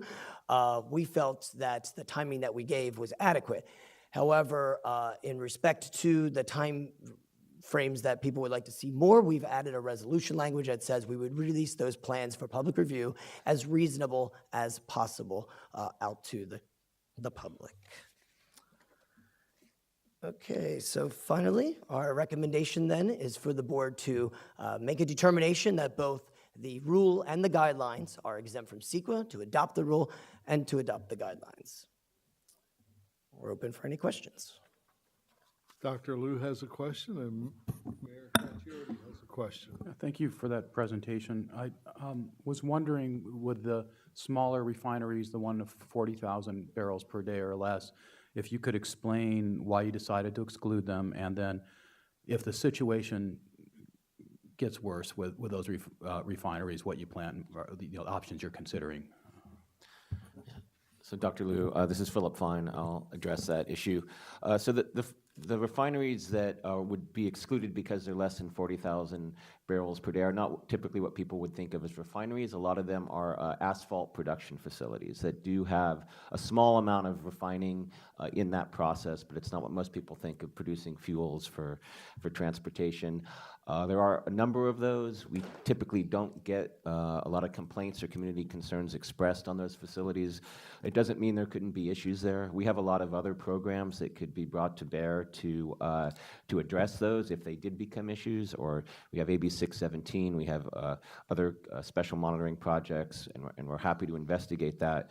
But this rule was really focusing on the large ones, and even if there were some monitoring requirements that we came back for these smaller facilities, it would be a very different scale of monitoring just based on the size and the types of pollutants and the resources that those facilities have. Great, thank you. Mayor Caccioli? Thanks, Mr. Chair. Just curious in the background of this. I know we've been talking about this for years, the optical, the censoring. How did the state legislation on these parallel tracks, did they just basically look at us and kind of copy a lot of our things and say we're going to do this statewide? Or did they have something going on at the same time? It's almost too much of a coincidence that, I just remember we've had back in 2013, 14 with the optical technology. Yeah. How did this happen at the parallel time? What happened? So both at the South Coast and in the Bay Area, there's been a lot of work over the past 5 to 10 years on pilots and demonstration projects on the open path remote sensing technologies. We had started talking about requirements for a refinery monitoring rule, probably about a year ago or longer than a year ago. Bay Area had already passed such a rule, so we were looking at it, and then what kind of came in before we really had developed language, was a proposal from Assemblymember Moritsuchi to require it. So as that was moving through the legislature and as our rule was being developed, there was some back and forth to make sure there's some consistency. Supervisor Kuehl. Thank you, Mr. Chairman. I heard the report that there were some pollutants not included, and there might be in the community plan. I simply wanted to ask about a few that we had discussed, and you know, there were mentions, I think, throughout, but naphthalene, methanol, phenol, and mercury, and whether they are indeed measurable. I don't know if there's an issue with that. And if you don't know the answer right here, I think it'd just be good for us to know if they're in the community plan, because you said there were others that might be included that way. So naphthalene, methanol, phenol, and mercury.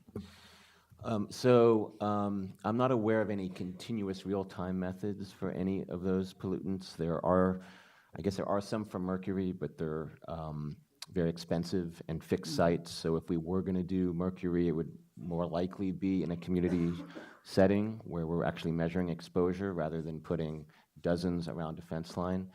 Naphthalene is a little difficult to monitor. It requires some specialized equipment. It occurs both in the gas phase and in some cases in the particle phase. I'm not as familiar with phenol and methanol measurements. There are ways to do that, but I'm not aware of anything that could be done in real time. I'd probably talk to our monitoring folks and look into that. But I could defer to Mike here, because what's happened over the past several years is a lot of reports have been issued at the state level, OEHA, about the pollutants that might be of most concern from refineries. So I think, you know, we've looked at that list and combined that with the technological capabilities we think we have, with an emphasis on real-time notification of the public. That's why those may not have been included. I thank you, and I understand, you know, one of the interesting issues about air pollution is that there are so many different ways in which there can be different elements that are polluting and different health effects, different ways of measuring or even identifying. But I think it's always good to call attention to what we might want to think about next, simply to have in mind that these may be items that we will want to look at, perhaps in some specific community monitoring. I'm not asking for any amendment to this item, but simply to raise it as a question and perhaps something for the future, for us to be aware that there are other kinds of toxins that I think we'll have to pay attention to down the line. Thank you, Mr. Chairman. Thank you. We will open public testimony at this time with Mayor Robles being our first speaker, and Al, I think it's Sattler from the Sierra Club at the other vacant microphone. Good morning, Mr. Chairman. Congratulations on your reappointment, and congratulations to Mr. Parker on his appointment as Vice Chairman. And good morning. My name is Albert Robles, Mayor of the great city of Carson, California. Thank you for this opportunity. The adoption and implementation of Rule 1180 is long overdue. This rule is one of AQMD's most important initiatives for the city of Carson, our 100,000 residents, and the other hundreds of thousands of residents living nearby. Accordingly, the city of Carson strongly encourages the governing board to immediately adopt the rule and implement it as expeditiously as possible. The city of Carson is severely impacted with poor air quality, as Carson is home to 2 refineries, which are among the largest sources of air pollution in the city and among the top polluters in the entire state. In other words, any delay in moving forward on Rule 1180 is detrimental to all of us. However, the rule does not provide for a mechanism to address the health risk once the monitoring data is gathered and known. Rule 1180 makes no requirements for the refineries to take action to control these emissions. The similar federal rule has these requirements, and your sister district's rules in the Bay Area also require specific actions in the event of certain emission threshold levels being exceeded. This should similarly be added to your Rule 1180. In closing, I want to remind the governing board that while the city of Carson has two of the largest air polluting stationary sources in the region, and these sources are regularly cited by the district for air emission violations, to date, nothing has been done by the district in the city of Carson to address our concerns vis-a-vis the refineries. But the surrounding communities have enjoyed the largest of the AQMD. For example, in the last 12 months, Torrance, with its one refinery, was the beneficiary of $1.2 million AQMD grant, as has Long Beach, which, by the way, does not even have a refinery or comparable fixed stationary polluter. But Carson has received nothing comparable in the last year, last 3 years, or last 5 years. Then, to add insult to injury, I just learned that, and I'm reading from your report here, that plans are already being implemented for a temporary fence line community monitoring near the Torrance Refinery Company in Torrance, yet Carson is being ignored. Why? I'm here on behalf of the 100,000 residents of the city of Carson, pleading to the board to please take into account our community. Carson lives matter too.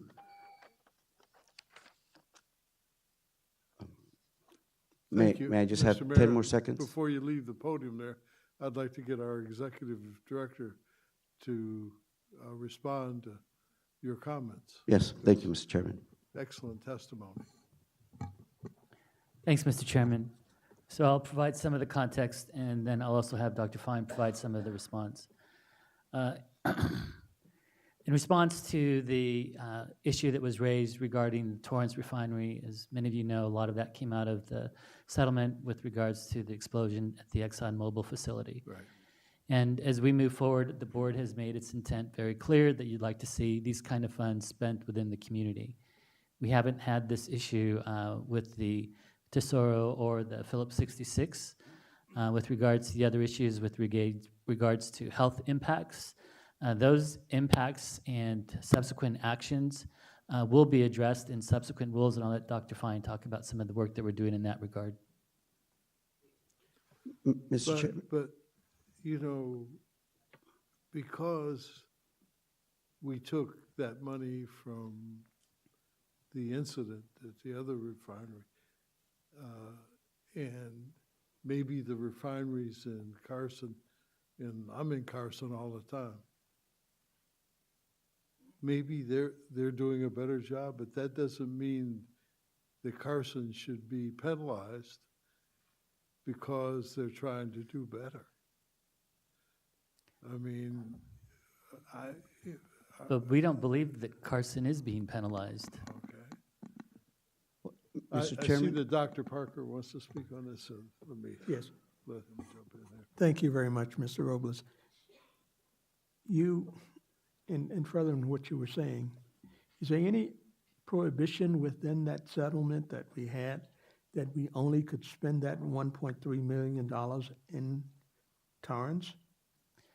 Well, the board's committed those funding, and we've already defined projects and are moving forward in the execution of those contracts. And the reason I asked that, because we had a bid to go out for various different proposals that I believe that we had a submission of about 4 or 5 of them, and we Yes. selected one. My concern itself is for what Mr. Robles is saying is, has a lot of merit. There's a refinery within his backyard, Valero, that if we are doing those kind of monitoring processes, that maybe the staff should be looking at what can we do, since they're so close together that I think they only, half a mile or so apart, to see how we can combine that so that the results itself of that collectively can be reported on some kind of basis.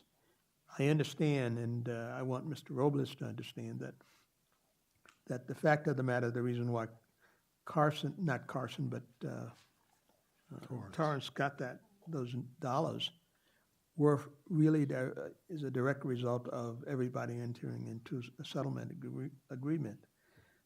But it really was not to ignore Carson, but it was really to fulfill portions itself of that settlement agreement.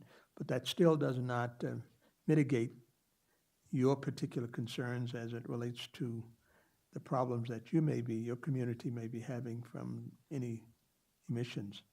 So I would suggest that staff look at what we can do in order to extend that as best as we can, so that the people there will feel also that we're not just doing that with someone else and not and leaving them alone. So, Dr. Parker, part of the things that we're also looking at is excess flaring. So the refineries pay into certain funds, and we can look at the application of those funds. We'd have to look at it from the year-end perspective. But one of the things that I would point out is that, yes, while Torrance is a little bit ahead in terms of the community notification, the rule that's being discussed is going to provide the same benefits that we're looking at with regards to Torrance to all of the communities where the refinery, including Carson.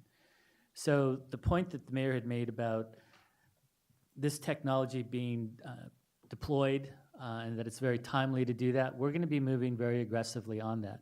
And the fact that both Tesoro and Phillips 66, as the mayor noted, is one of the largest, I think will have a large impact in terms of how we look at it from a community perspective.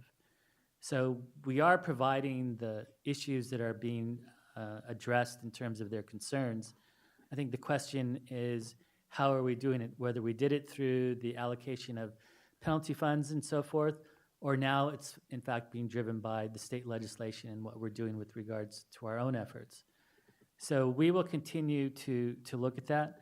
But I wanted to just add that with regard to a lot of the reference to the optical remote sensing, we actually looked at that at Tesoro, and we're looking at, again, some of the deployment of these technologies, and a lot of that will be happening in Carson. And I think the thing that I would also point out is that when we're looking at cutting-edge technology development, we need partners, because these are tools that can't be used for compliance or enforcement, and these are tools that oftentimes may impact the facility's operations. So with regards to the new technology, we've been fortunate to be able to deploy those in Carson. And Carson, I would say, has been on the vanguard in terms of what we've been able to do to deploy and develop that new technology. Mr. Chairman, if I could just have 30 seconds to address a couple of points. Thank you, and thank you, Vice Chairman, for your comments. I understand about the litigation, but the City of Long Beach also has received $1.25 million in AQMD grants, and they use that money to go and put air filtration system into their local elementary schools nearby. Again, that should have happened. It should have been done, but Carson has been ignored. We don't have an AQMD monitoring station in our city, and we have two of the largest polluters. I think everybody who's heard your testimony has been sensitized by what you said. And what we may want to do is, since we have these 4 refineries, we may want to look at the dollars spent on monitoring and outreach and all the things that we do, and see from a spreadsheet perspective how if we're treating all these refineries the same. Now, have to keep in mind, I would assume, because the chairman of the refinery committee is always reminding me that the maintenance on one of these refineries has been woefully neglected. So that may be a mitigating factor. But I think that would speak to your point as to what relevance that Carson has had in the distribution of funds. Yes. Thank you for your testimony. Thank you, Mr. Chairman. Sir. Thank you, everyone. Okay. And Al, is this you coming to the microphone? Yes. Okay. Alicia Rivera, would you please come to the vacant microphone on the other side? Yes, sir. Good. Yes, Oh, it is still I'm morning. sorry. I do have board members, including Dr. Liu, who Sorry, would like Al. to make comment. Well, first of all, I'm glad to know that you're not biasing your hometown there, executive officer, who I know came from Carson. But I do know that we did make a significant investment in Carson with the Cantonary project. I assume there's more work to be done there, and maybe some more follow-up to be done with the city of Carson and that project.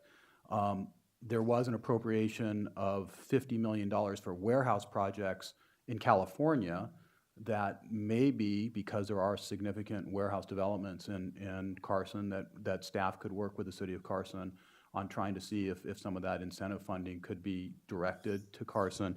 And finally, they have a really wonderful event center, community event center there, that if we haven't had an event there, I know there was a major freight event there recently from advocacy organizations. We did have an event there, didn't we? Yeah, so I mean, I think we have a lot of opportunities that go beyond the refineries to be working with the city. Thanks, Dr. Liu. You know, part of the other thing that was also identified by the mayor was the 1.25 million in Long Beach. We believe that was the US EPA funding. And we're acting as the administrator, and that was part of a settlement. But what we can do is, when we work with EPA, we can look at opportunities in Carson as well. But we are trying to take this from a very equitable perspective and look at it, you know, where are these type of incidences occurring so that the communities that are feeling sort of the impact of those are also going to get the benefit of those kind of settlements. Councilman Buscaino? Thank you, Mr. Chairman. Did the mayor leave the room? Did he leave? Oh, I just wanted to thank him for his testimony and assure him that you're not going to find a better advocate than our executive director, as Dr. Liu indicated, than someone who has a vested interest and a proud Carson High School alum. Go Colts. Well, go Pirates in my case, nonetheless. But, you know, listen, it comes down to equity. I see air quality similar to how I view public safety in our municipalities, that, you know, crime has no borders. Air quality management has no borders, and righteously so. The mayor wants some equity in how we monitor air quality in and around the refineries. But to assure the mayor, can you indicate for us, will Carson and the refineries have its fair share of fence line monitoring based on this item before us? Yes. Thank you. Councilmember Mitchell? Thank you, Chairman Burke. And I want to emphasize how impacted Carson is also. They are right in the middle of freight movement. They have refineries, they have a lot of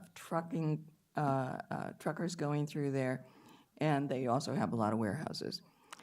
One source of funding is, I believe it's Rule 1118, which is the excess flaring rule, and that generates funds which can be spent in communities where they're experiencing that excess flaring. And I'm quite certain, because I follow excess flaring on my notifications to my phone, that there has been excess flaring in the Carson area. And I would suggest that our staff take a look at the funds that we've generated in that pot of money and determine how we might benefit Carson from that funding. I do recall that we did air filters in the schools in West Long Beach, which are right adjacent to the rail yards and the shipping enterprises there. And that was a particularly impacted area. But I assume that there are schools in the Carson area also where we might take a look at that and work with Carson on finding ways to benefit that community from funding in our various funds that we have accumulated. So I thank the mayor for coming today and speaking to us and bringing this to our attention. And I think, you know, we've been concentrating on Torrance because that refinery has been very problematic, and we've got a very engaged community in Torrance, bringing it to our attention as well. But we will be focusing our attention on Carson as well. Thank you. No, quite fine, and a lot of useful information out here. Congratulations on your reelection, and congratulations to Dr. Parker on being elected. My name is Al Sattler. I'm representing the Sierra Club today. Dr. Jim Stewart was not able to be here, but he did sign on to the letter signed by many organizations supporting Rule 1180.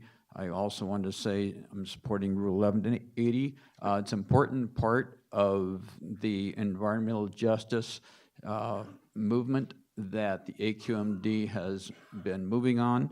I note that tomorrow's conversation on environmental justice is also very important. And Rule 1180 is overdue, as other speakers have said.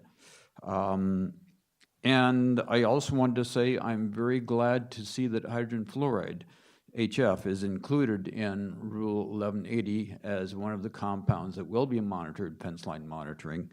There are 2 refineries in the AQMD area, and they're the only 2 in California that use HF for refining. And fence line monitoring is an important part, essential part, of being able to notify the public in the event of a major release of HF from the refineries. Although it's not completely clear what the public can do in the event of a major HF, other than perhaps pray or shelter in place, which public officials and children of public officials have had to do in Torrance, which, thank goodness, was not a significant HF release, but still there was that very significant explosion in Torrance. So again, there's the Valero refinery in Wilmington and the Torrance refinery that both use HF, and again, it's very important to have the community fence line monitoring for this. Thank you. Thank you for your testimony. Ms. Rivera?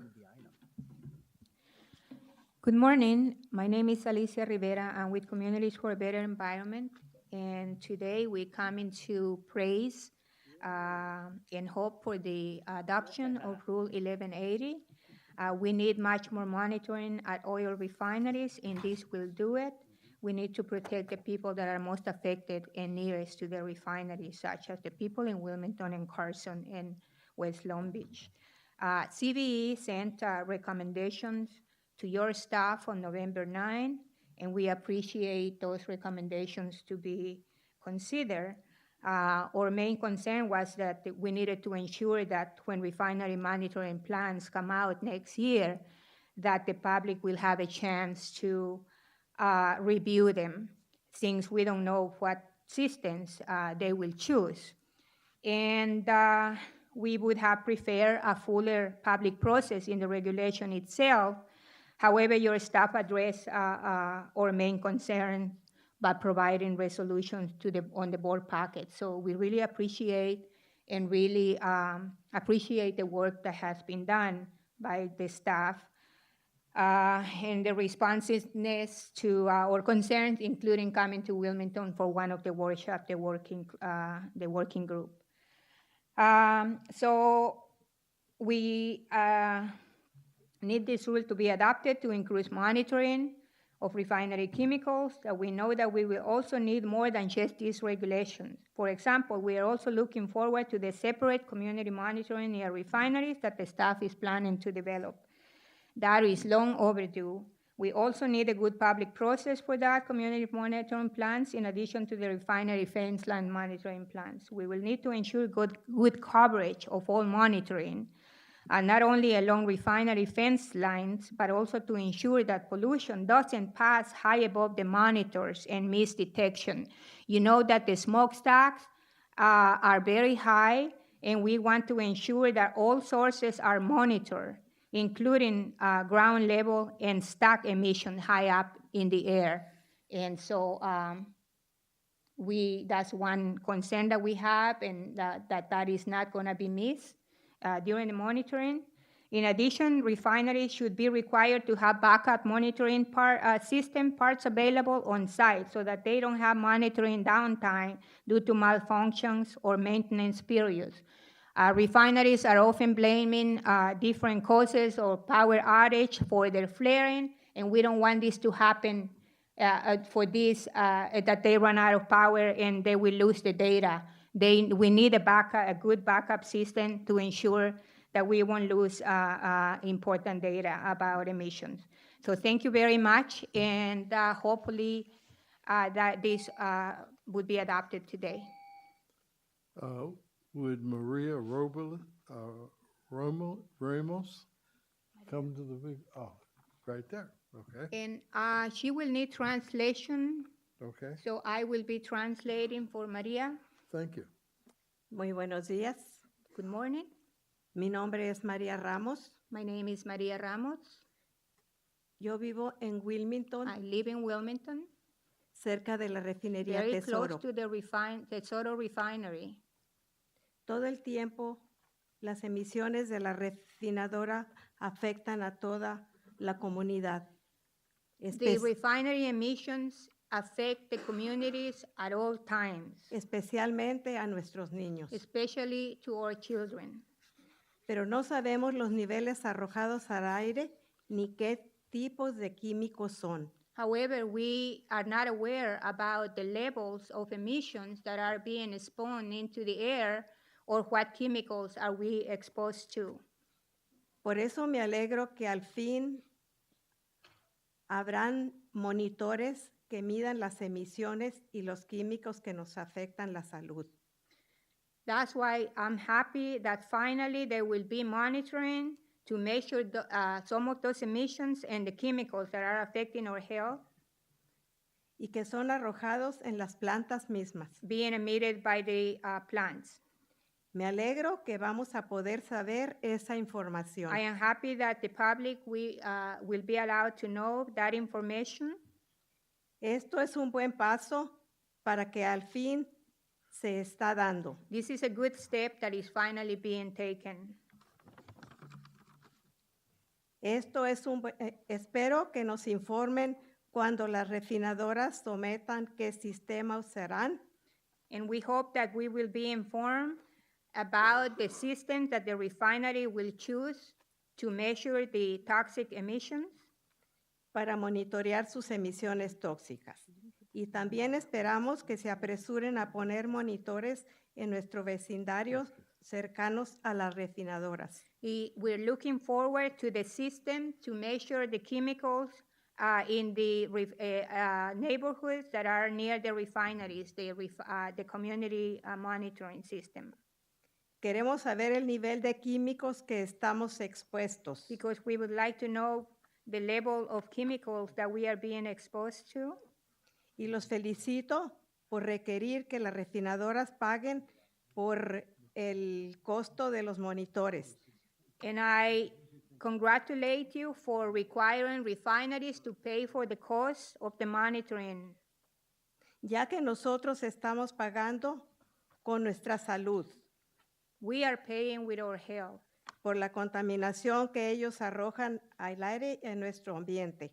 Because of the emissions that they spew into the air and to our environment. Hemos esperado mucho tiempo por este momento y ya es hora. We have waited long time for this moment and it's time. Por favor, aprueben esto. Please approve, adopt this program today. Esto es una necesidad urgente. This is an urgent need we have. Gracias por su trabajo y en nombre de mi comunidad les agradezco por sus esfuerzos. Thank you for your work, and in the name of my community, I appreciate your efforts on this issue. Muchas gracias. Thank you.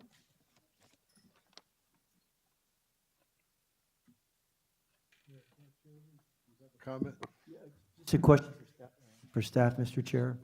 They'd made a comment regarding the size of the stacks, the height. How can we ensure that the air monitoring system, the equipment, the technology and I'm not sure how, wind direction or how, when emissions come out. I know if you have a fence line, what level is the equipment? And if something's up 150 feet, does that just blow over the equipment, or that's a legitimate concern? I was just concerned about the practice. It is a legitimate concern, and when you're looking at the fence line monitoring, the technology is going to be more at the ground level. Yeah. But where you really want to look is at the community level where the exposures are happening. So the things that that are being emitted at a high level are going to be transported through the environment, and we can look at the modeling associated with that, and we can determine where the actual monitors can be placed so that we can actually look at what exposure is within those areas. And then, I don't know, Dr. Fine, if you want to add to that. So that is a limitation of current fence line monitoring, is it tends to be at ground level or relatively close to ground level, but we are looking at technologies that can do better than that, like the optical tent idea that can get at higher levels. The board approved a project last month to look at that. And again, what people are breathing is what they're breathing in the community, not at the fence line. So if the pollutants bypass the fence line monitoring, they should be picked up by the community monitoring if that's what the community is being exposed to. And how do you determine where to put that equipment in the community? Do you study weather patterns or think of wind direction? Absolutely, and go through a public process to listen to the community's concerns about where they would like the sites and what types of equipment they would like out there. That's fine. Thanks, Mr. Chair. I'd like to come to the vacant microphone, Dr. Robert LeMay. And to the other microphone, Irene Marquez.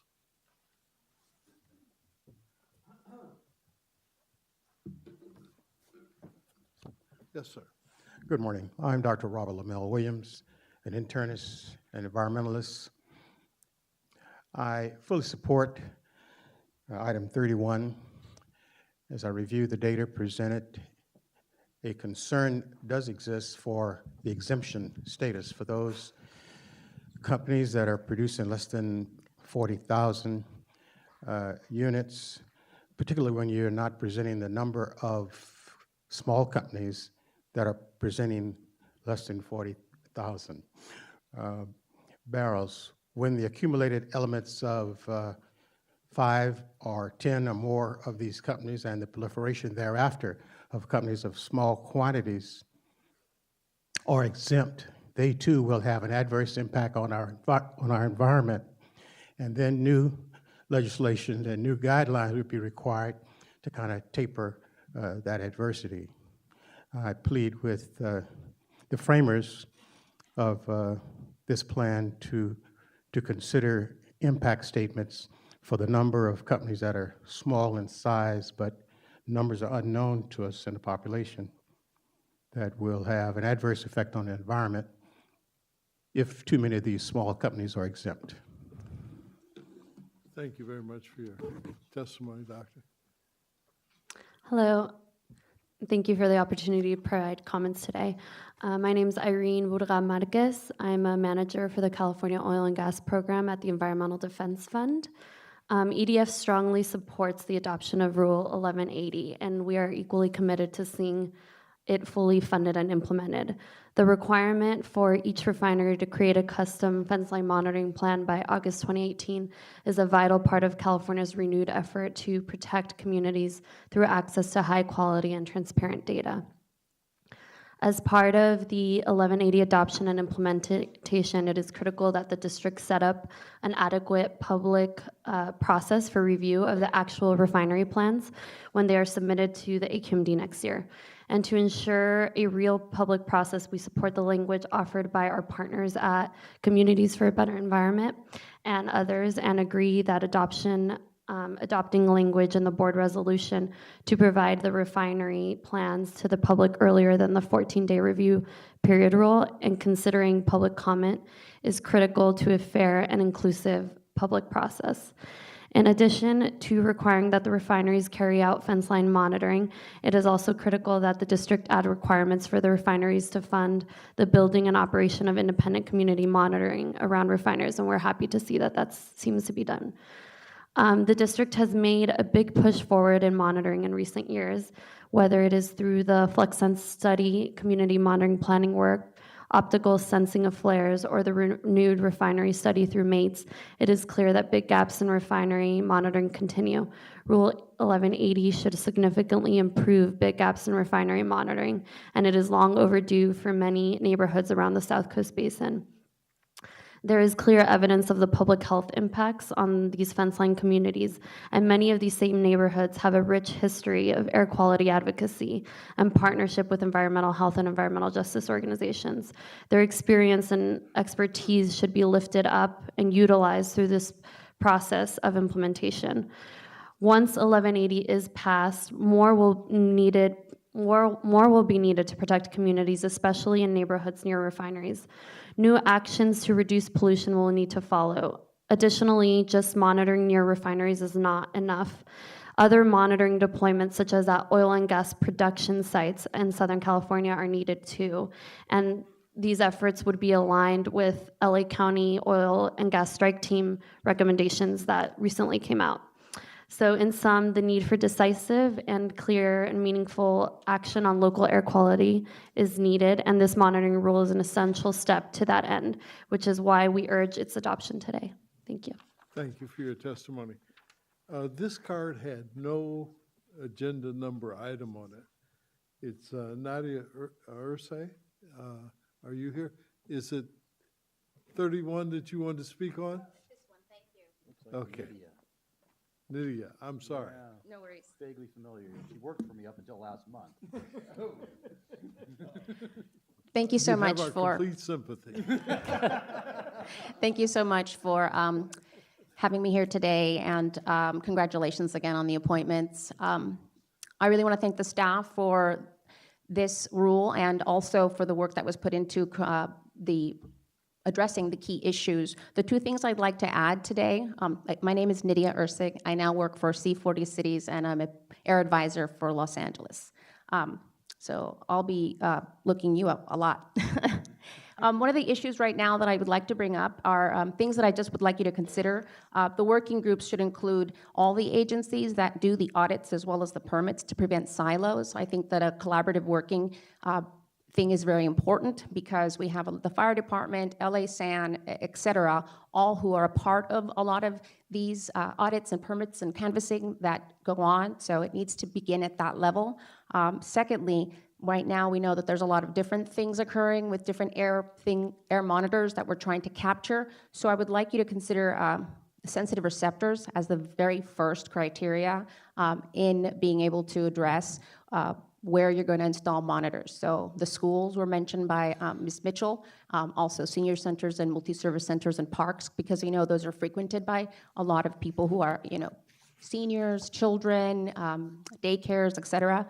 So on all these things right now, also with the Chrome 6 monitoring also picking up, there needs to be an integrated approach. I want to address and show you the fact that we are a world city in Los Angeles, and European cities and all world cities, we are one of the smallest ranking cities that have monitoring.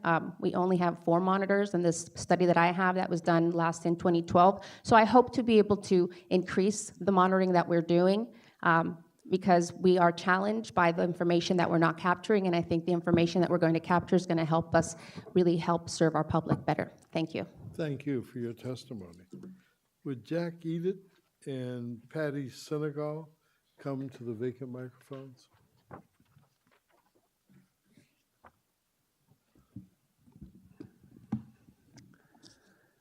Hello, my name is Jack Eit. I'm with SoCal 350 Climate Action, and I'm a member of the coalition of over a dozen environmental justice and climate action organizations that submitted a letter on November 9th supporting this rule. We think it's extremely important. Regulation 1180 is truly necessary because there's so much that we, the public, don't know, and access to this information is vital.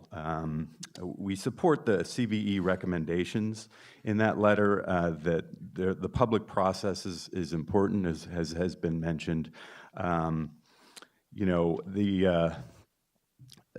was a workshop planned for Wilmington. I wonder if workshops in other refinery locations in terms of accelerating the education of people to have oversight of these issues. I mean, should there be workshops in Torrance, El Segundo, and Carson, for instance? I find that there's not a lot of understanding of what's happening behind the walls of these refineries, and the community needs to know. There was a release of Mercaptan the other night in Los Angeles, central Los Angeles, west side, and some friends of mine, pregnant woman, needed to know what was going on, and there was no access to information, at least quickly, and we advised them to get the heck out of there. But I mean, it does underline the aspect that was brought up by the mayor of Carson. What is the process to making things? It's one thing to say, well, there's this release going on, and you know, the process of informing the community, how they can be informed. And I know these plans are part of this, but I think it's really important to educate people that is going on, and to make sure they know where to turn when they smell something and see something. So community education is really the key that we're looking for. So more regulations and more monitoring are certainly necessary, as Alicia said. You know, there's multiple vectors of you know, pollution that's going to be coming at people, and you know, I think having a system that deals with you know, places farther away, not just at the fence line, are important. Sensitive receptors, as was mentioned, is totally important too. Another issue that was brought up with biofuels undergoing the same regulations. I'm on the board of the Biodiesel Co-op of Los Angeles, and we have suffered a lot from regulations that don't always fully impact us. So I request some awareness of the difference between biofuels, particularly sustainably produced ones like that facility in Paramount. Thank you for your time. Thank you very much for your testimony. Thank you. Good morning, Chairman Burke, members of the board, and first of all, congratulations on your reappointment. That's wonderful, and our new vice chair for next year. We look forward to working with you and are committed to our continued collaboration with the new leadership and the board. And thank you, Mayor Pro Tem Benoit, for your service this past year, or past couple of years. WISPA supports moving the rule forward. We support moving this forward so our members and the district staff, so we can begin the process of developing the monitoring plans to successfully comply with California Assembly Bill 1647. WISPA and our members have been actively engaged throughout this 8-month rulemaking process. We've participated in all 6 working groups. We've submitted 5 comment letters. We've met with staff, and we've provided testimony at Stationary Source and, of course, the board hearing last month. Our WISPA's major technical issues with the rule and guidelines have been resolved, and our previous concerns raised at last month's board meeting have been addressed regarding the cost recovery. So with that, we want to thank you for your consideration, and we support the board adopting the rule today and moving forward so we can start working on our plans. So thank you for your consideration. The final testimony will come from Marta Segura. Is she here? Morning. How are you this morning? Good. Good morning, Mr. Chairman, Mr. Vice Chair, and congratulations again on your appointment, re-election, and the opportunity to speak. Thank you for the opportunity to speak. So I'm with the Center for Biological Diversity. We were also part of the letter that was sent earlier this month to support Rule 1180. And maybe a lot of the points have already been made, but I just wanted to also urge the board to immediately adopt Rule 1180 and all of its related resolutions.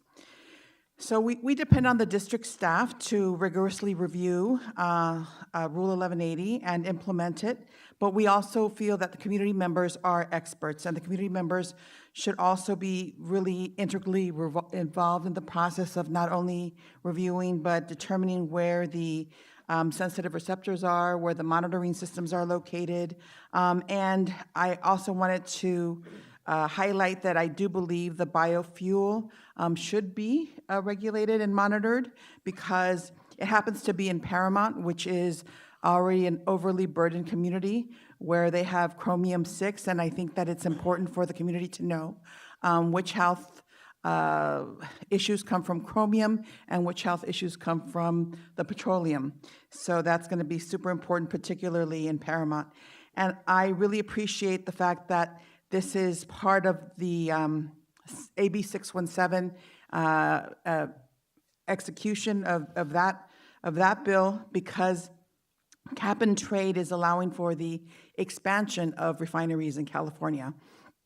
And like the Wilmington Tesoro, it's going to be expanded, and although Tesoro feels that it's going to be mitigating its emissions, we will know from this monitoring system whether or not the expansion has really affected the community more than it has before. But there is an issue of expansion of petroleum in California and expansion of refineries in California, and we as nonprofit environmental organizations have seen that expansion, and it's a sort of a contradiction to the rules that we're implementing that are mitigating those emissions, that are monitoring those emissions, as we try to monitor the emissions, but at the same time are expanding our facilities, our refineries, and oil drilling. That kind of zeroes out.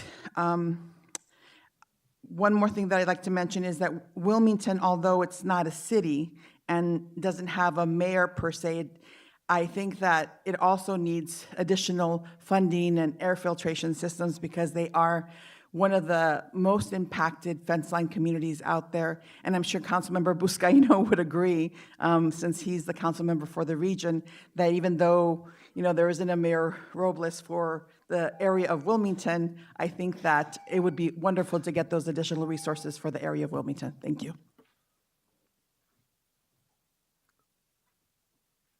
Mayor Pro Tem McCallum? Thank you, Mr. Chair. I move adoption. Second. Dr. Parker, would you like to speak to the issue? I wanted to ask staff a question, if anyone would have the information. Over the last 10 years or so, how many refineries have we lost in this region? Closed down of 10 or 15 years. 10 years? Power Rain? Was that more than 10 years ago? Yeah, 15 years there's been one. 15? I'm not aware of any in the last 10 years. But 15 years going back, we've lost one. Power Rain, yes. Okay. Well, maybe I'm dating my age. I remember at least 3 over the time itself, and I don't know how many years that have been within the region. I know the one, Dr. Burke, that they closed down and chopped up and sent back to. Oh yeah, right, the one that Nelson Happy represented. Yes. Yeah, I remember that. And that was, I think that was probably 10 or 12 years ago, so that's at least would be 2. Well, I think that's the one we were referring to as Power Rain. Oh, okay. Yes, The that's Senco. exactly it. Yeah. Oh. Sorry.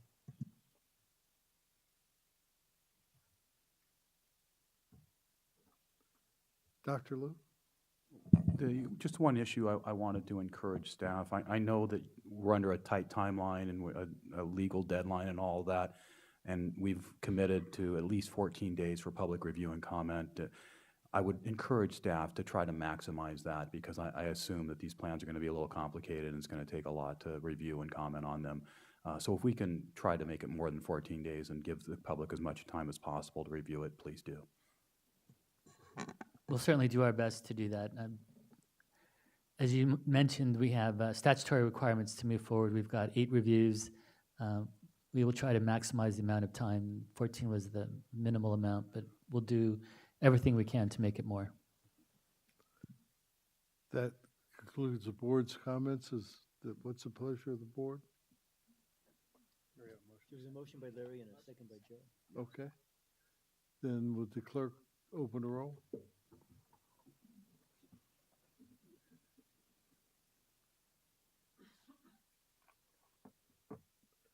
The motion passes 12-0. Moving on to item 32.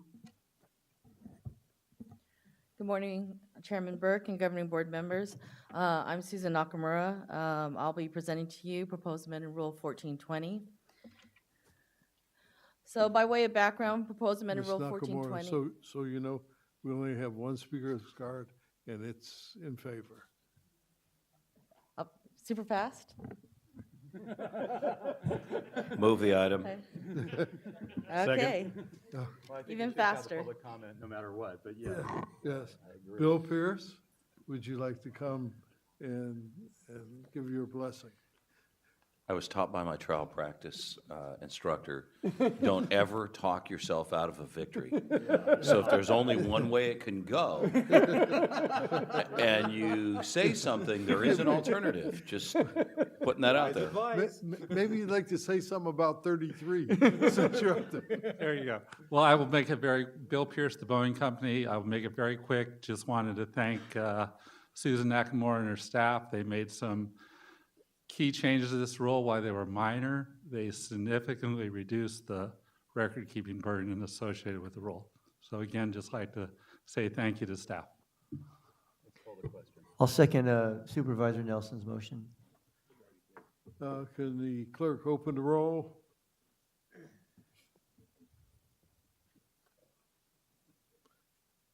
Motion passes 13-0. Item 33.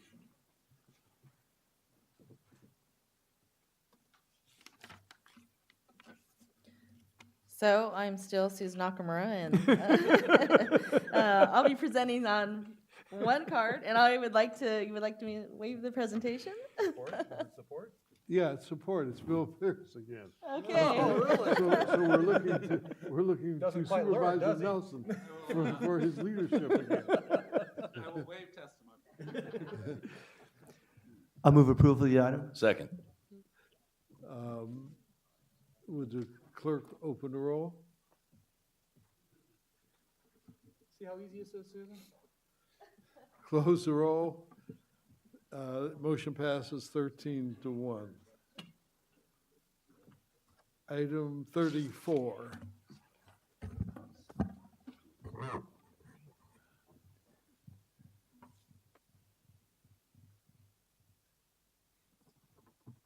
Morning, Dr. Burke, board members. My presentation this morning is on proposed revisions to the governing board's meeting procedures. This is the second time that these suggested revisions have been presented to the governing board. They've also been presented to the administrative committee on 2 occasions, and they were presented at a public workshop last August. The first of the proposed changes to the procedures are several cleanup items. The purpose of these changes is to make the procedures consistent with long-standing practices by the board.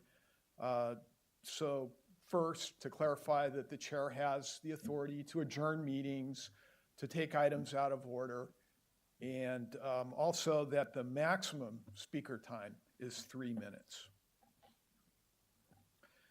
Next is a proposal requiring speakers to submit comment cards before the board takes up an item, with the condition that the chair may allow the submission of late cards for good cause.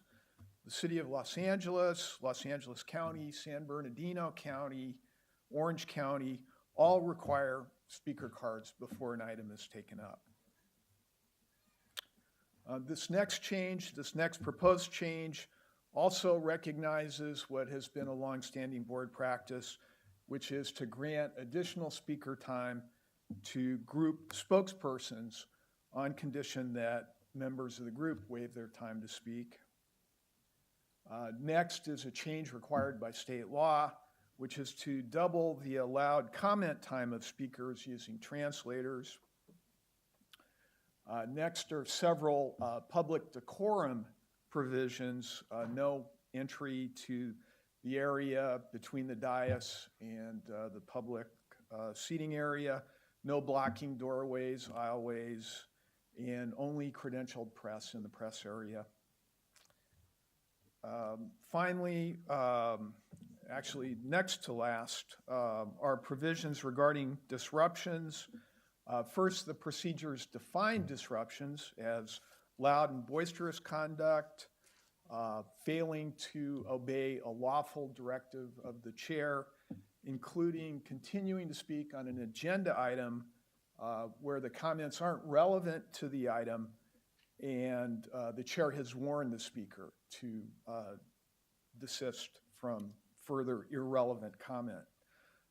Another example of failing to obey a lawful directive that constitutes a disruption is failing to relinquish the chair, failing to relinquish the podium when directed by the chair. And then finally, I'd like to point out that both the City of Los Angeles, the County of Los Angeles have a 3-minute cap for the agenda on agendized items. The County of San Bernardino has a 3-minute cap on consent calendar items. And so staff is recommending that as part of this proposal, a 3-minute cap on comment time for the consent calendar and board calendar. And I have some language that has been added to the procedure. Yeah.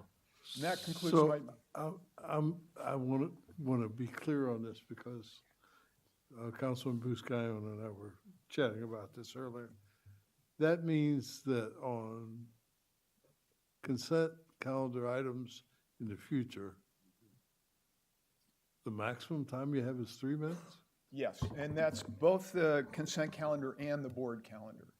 The board calendar, if you look on the agenda, includes the minutes of the board committee meetings. If I can help, Mr. Chairman?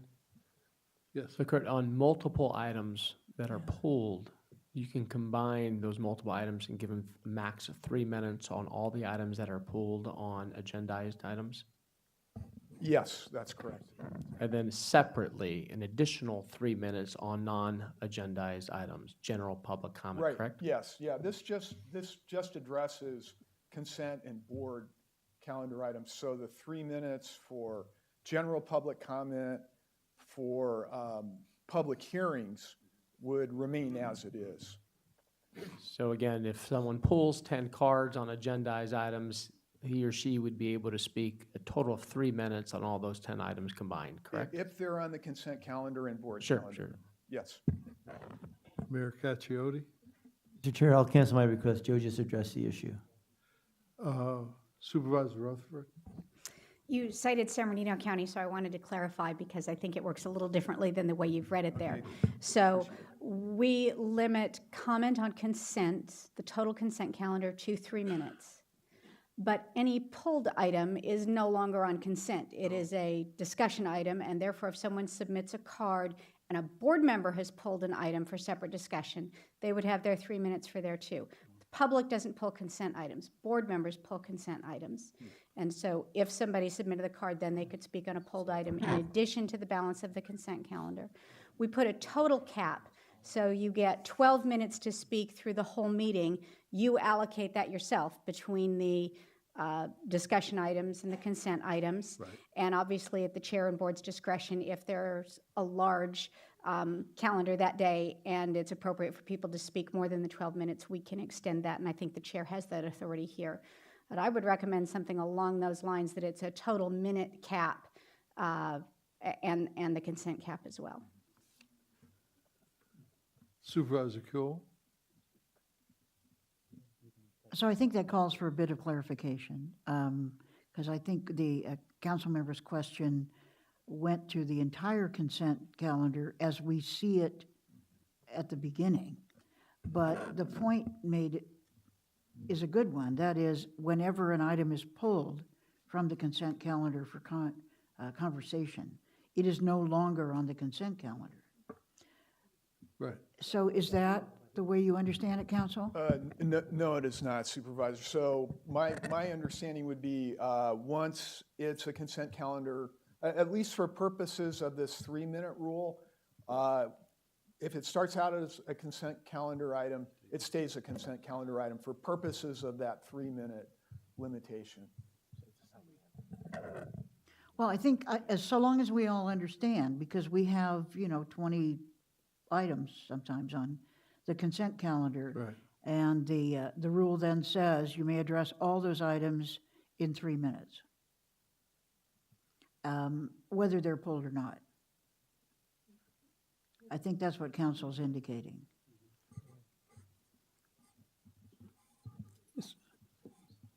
Supervisor Nelson? Thank you, Mr. Chair. Just, so at the County of Orange, last December, we actually changed our public comment policy to something similar to this.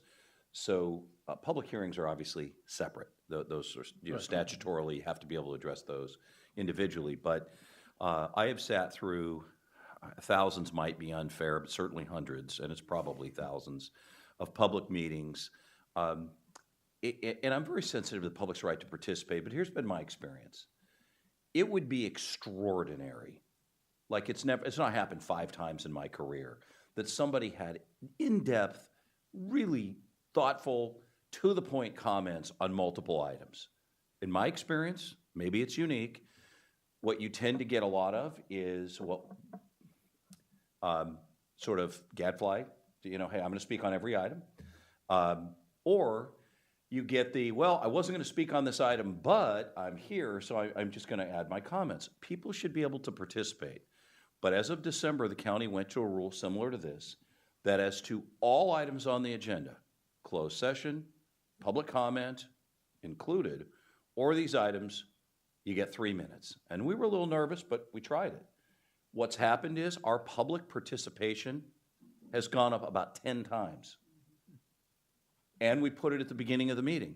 So now, people that have something poignant and topical know they can come. They're not going to listen to filibusters or other things.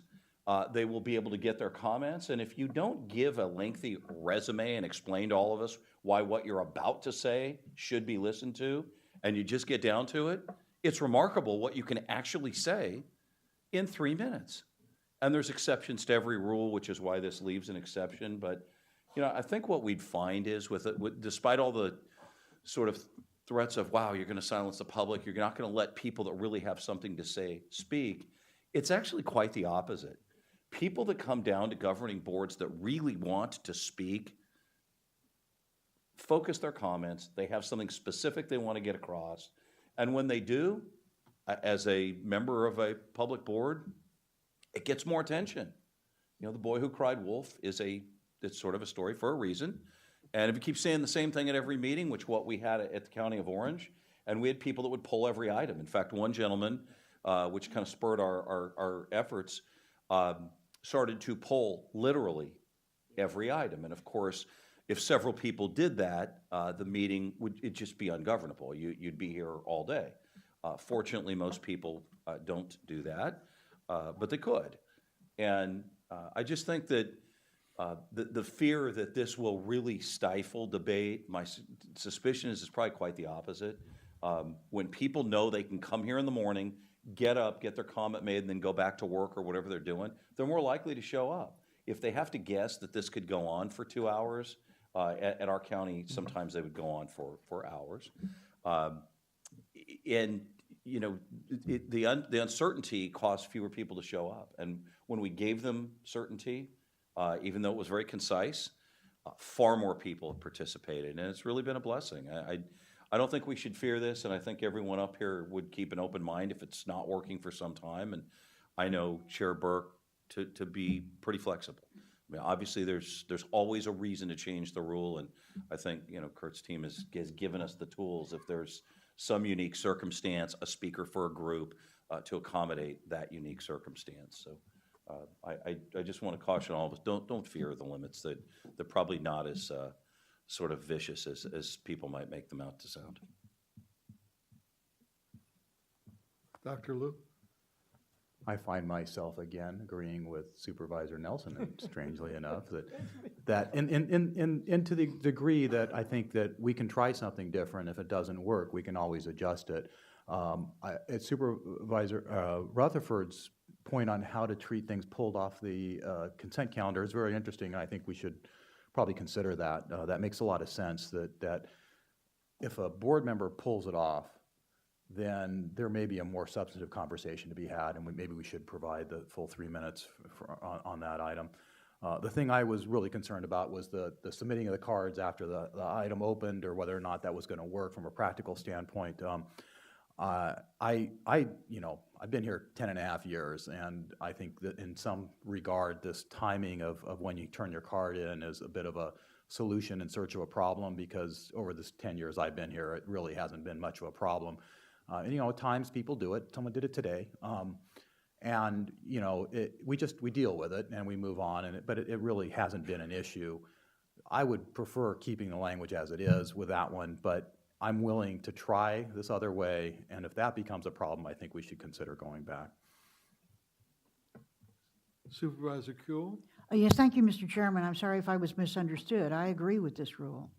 At Metro, we allow 1 minute for comment.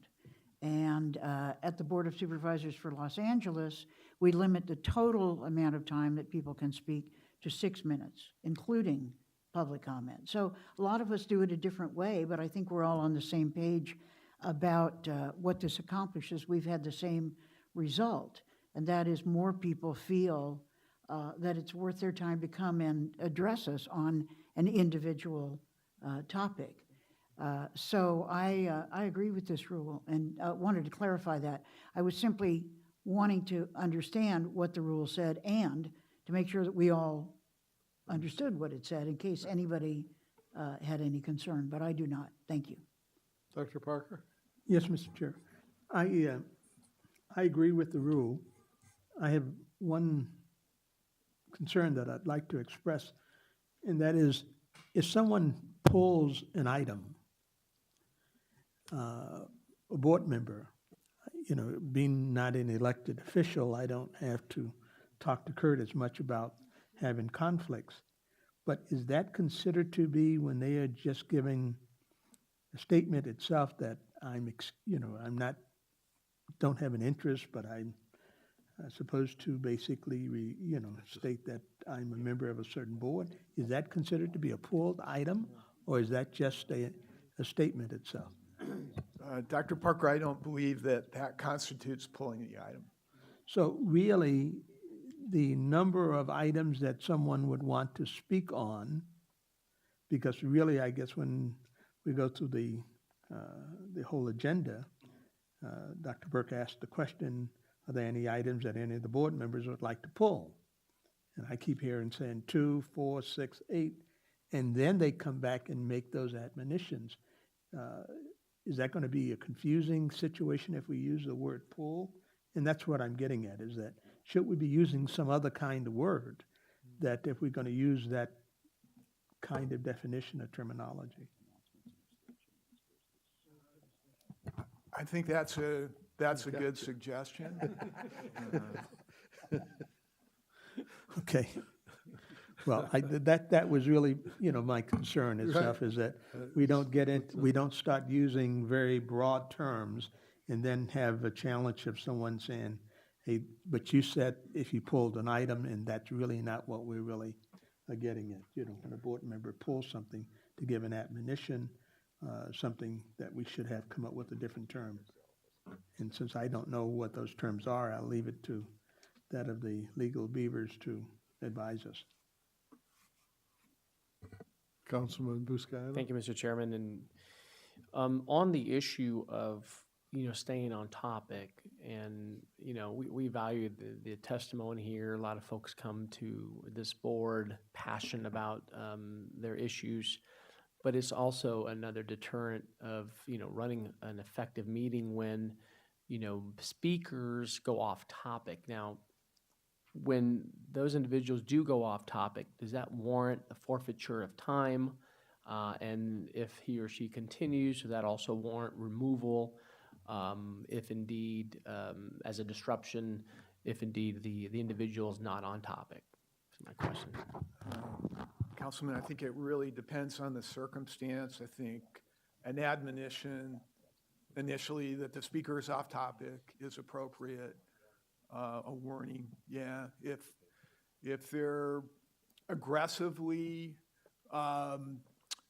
non-compliant with the admonition, then a further warning that if they don't come back on topic, that they're potentially running afoul of the prohibition against disrupting the meeting, I think is appropriate. And if they persist, We have one public comment on item 34, and that's Harvey Etter. Would you like to come and testify on 34? No? Okay. We have a motion. Do we have a second? Move the item. Oh, I'm sorry. Supervisor? Thank you. I don't know that we reached a consensus on the speaking limits, but I wanted to pivot and talk about the other items, which is the changes to proposed text. And I know this one's complicated, but I'm a little concerned about us getting into an endless loop by that significantly affected language. That if if the board exercises its legal discretion to change a recommendation, then we have to put that off to the next meeting. And then what if we change it then and put it off to a next meeting? And at some point, the board exercises its discretion to make policy. And I don't know that I see that effectively in this language. yeah. And Supervisor, the language that is in front of you has been in the board procedure for years. It isn't being changed as a result of this particular action. It's language that comes from a section of the Health and Safety Code that applies just to the district. And interestingly, it's recently been the subject of a lawsuit involving. I think that's the point that I'm getting at. Yeah, and we will have recommendations regarding that lawsuit. Okay, so this is temporary to be changed and when we have further discussions based on the I'm lawsuit. not sure that that language, the language that's in the board procedures, is going to change because it pretty closely, at least the initial part of it, pretty closely tracks the statute. We have had a court decision regarding application of the statute that we will need to discuss. Okay, so we'll discuss that further. Mr. Chair, is there a sense that the board would like to entertain slight differences on the speaking times per our earlier conversation? Looks like we're going to give this a go. Okay, we'll give it a go. So we have a motion and a second. Would the clerk open the roll?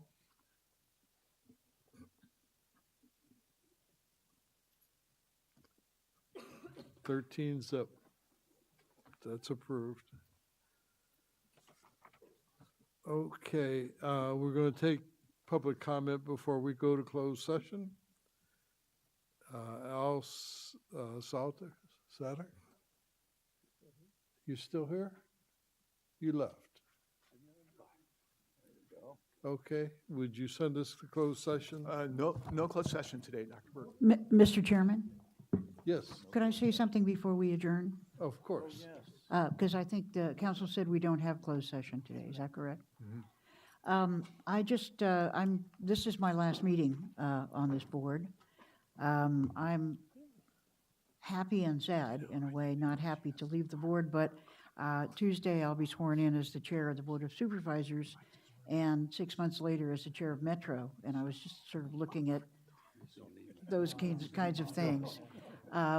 So I'm recommending Supervisor Solis as my appointment, and we'll make that motion on Tuesday, because generally the chair appoints to all the different committees and commissions. But I simply wanted to say that it was a great pleasure working with such a professional staff, the scientific acumen, the way in which they work with communities, with stakeholders, is really exemplary, I think, and bodes very well for all of those ways in which we carry out our mission. To my colleagues on the board, thank you so much for your warm welcome. I'm sorry the time was so truncated, but to me, the work that we do in our various elected and appointed offices, it's kind of like the best college I've ever been to. You know, you can ask to be appointed and learn so much. And I have learned a great deal, and not the least of which is the respect I have for each of you, what you bring to this board, what you bring to the issue, the time that you've put in, and how well you, how thoughtfully you approach all of these issues, where we agree, where we disagree. It doesn't matter. It's more than cordial. It's really effective. And so it's been a great pleasure. I look forward to working with you in a lot of different ways, and I hope that and feel confident that you'll be very welcoming of Supervisor Solis, who has the Exide issue in her district. So she's quite interested in air pollution and other issues. So thank you very much. It's been a great pleasure. No.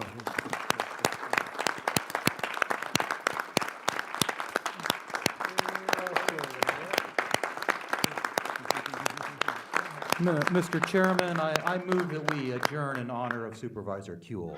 I'll accept that. She didn't die. No, makes me feel She's just doing dead. different jobs.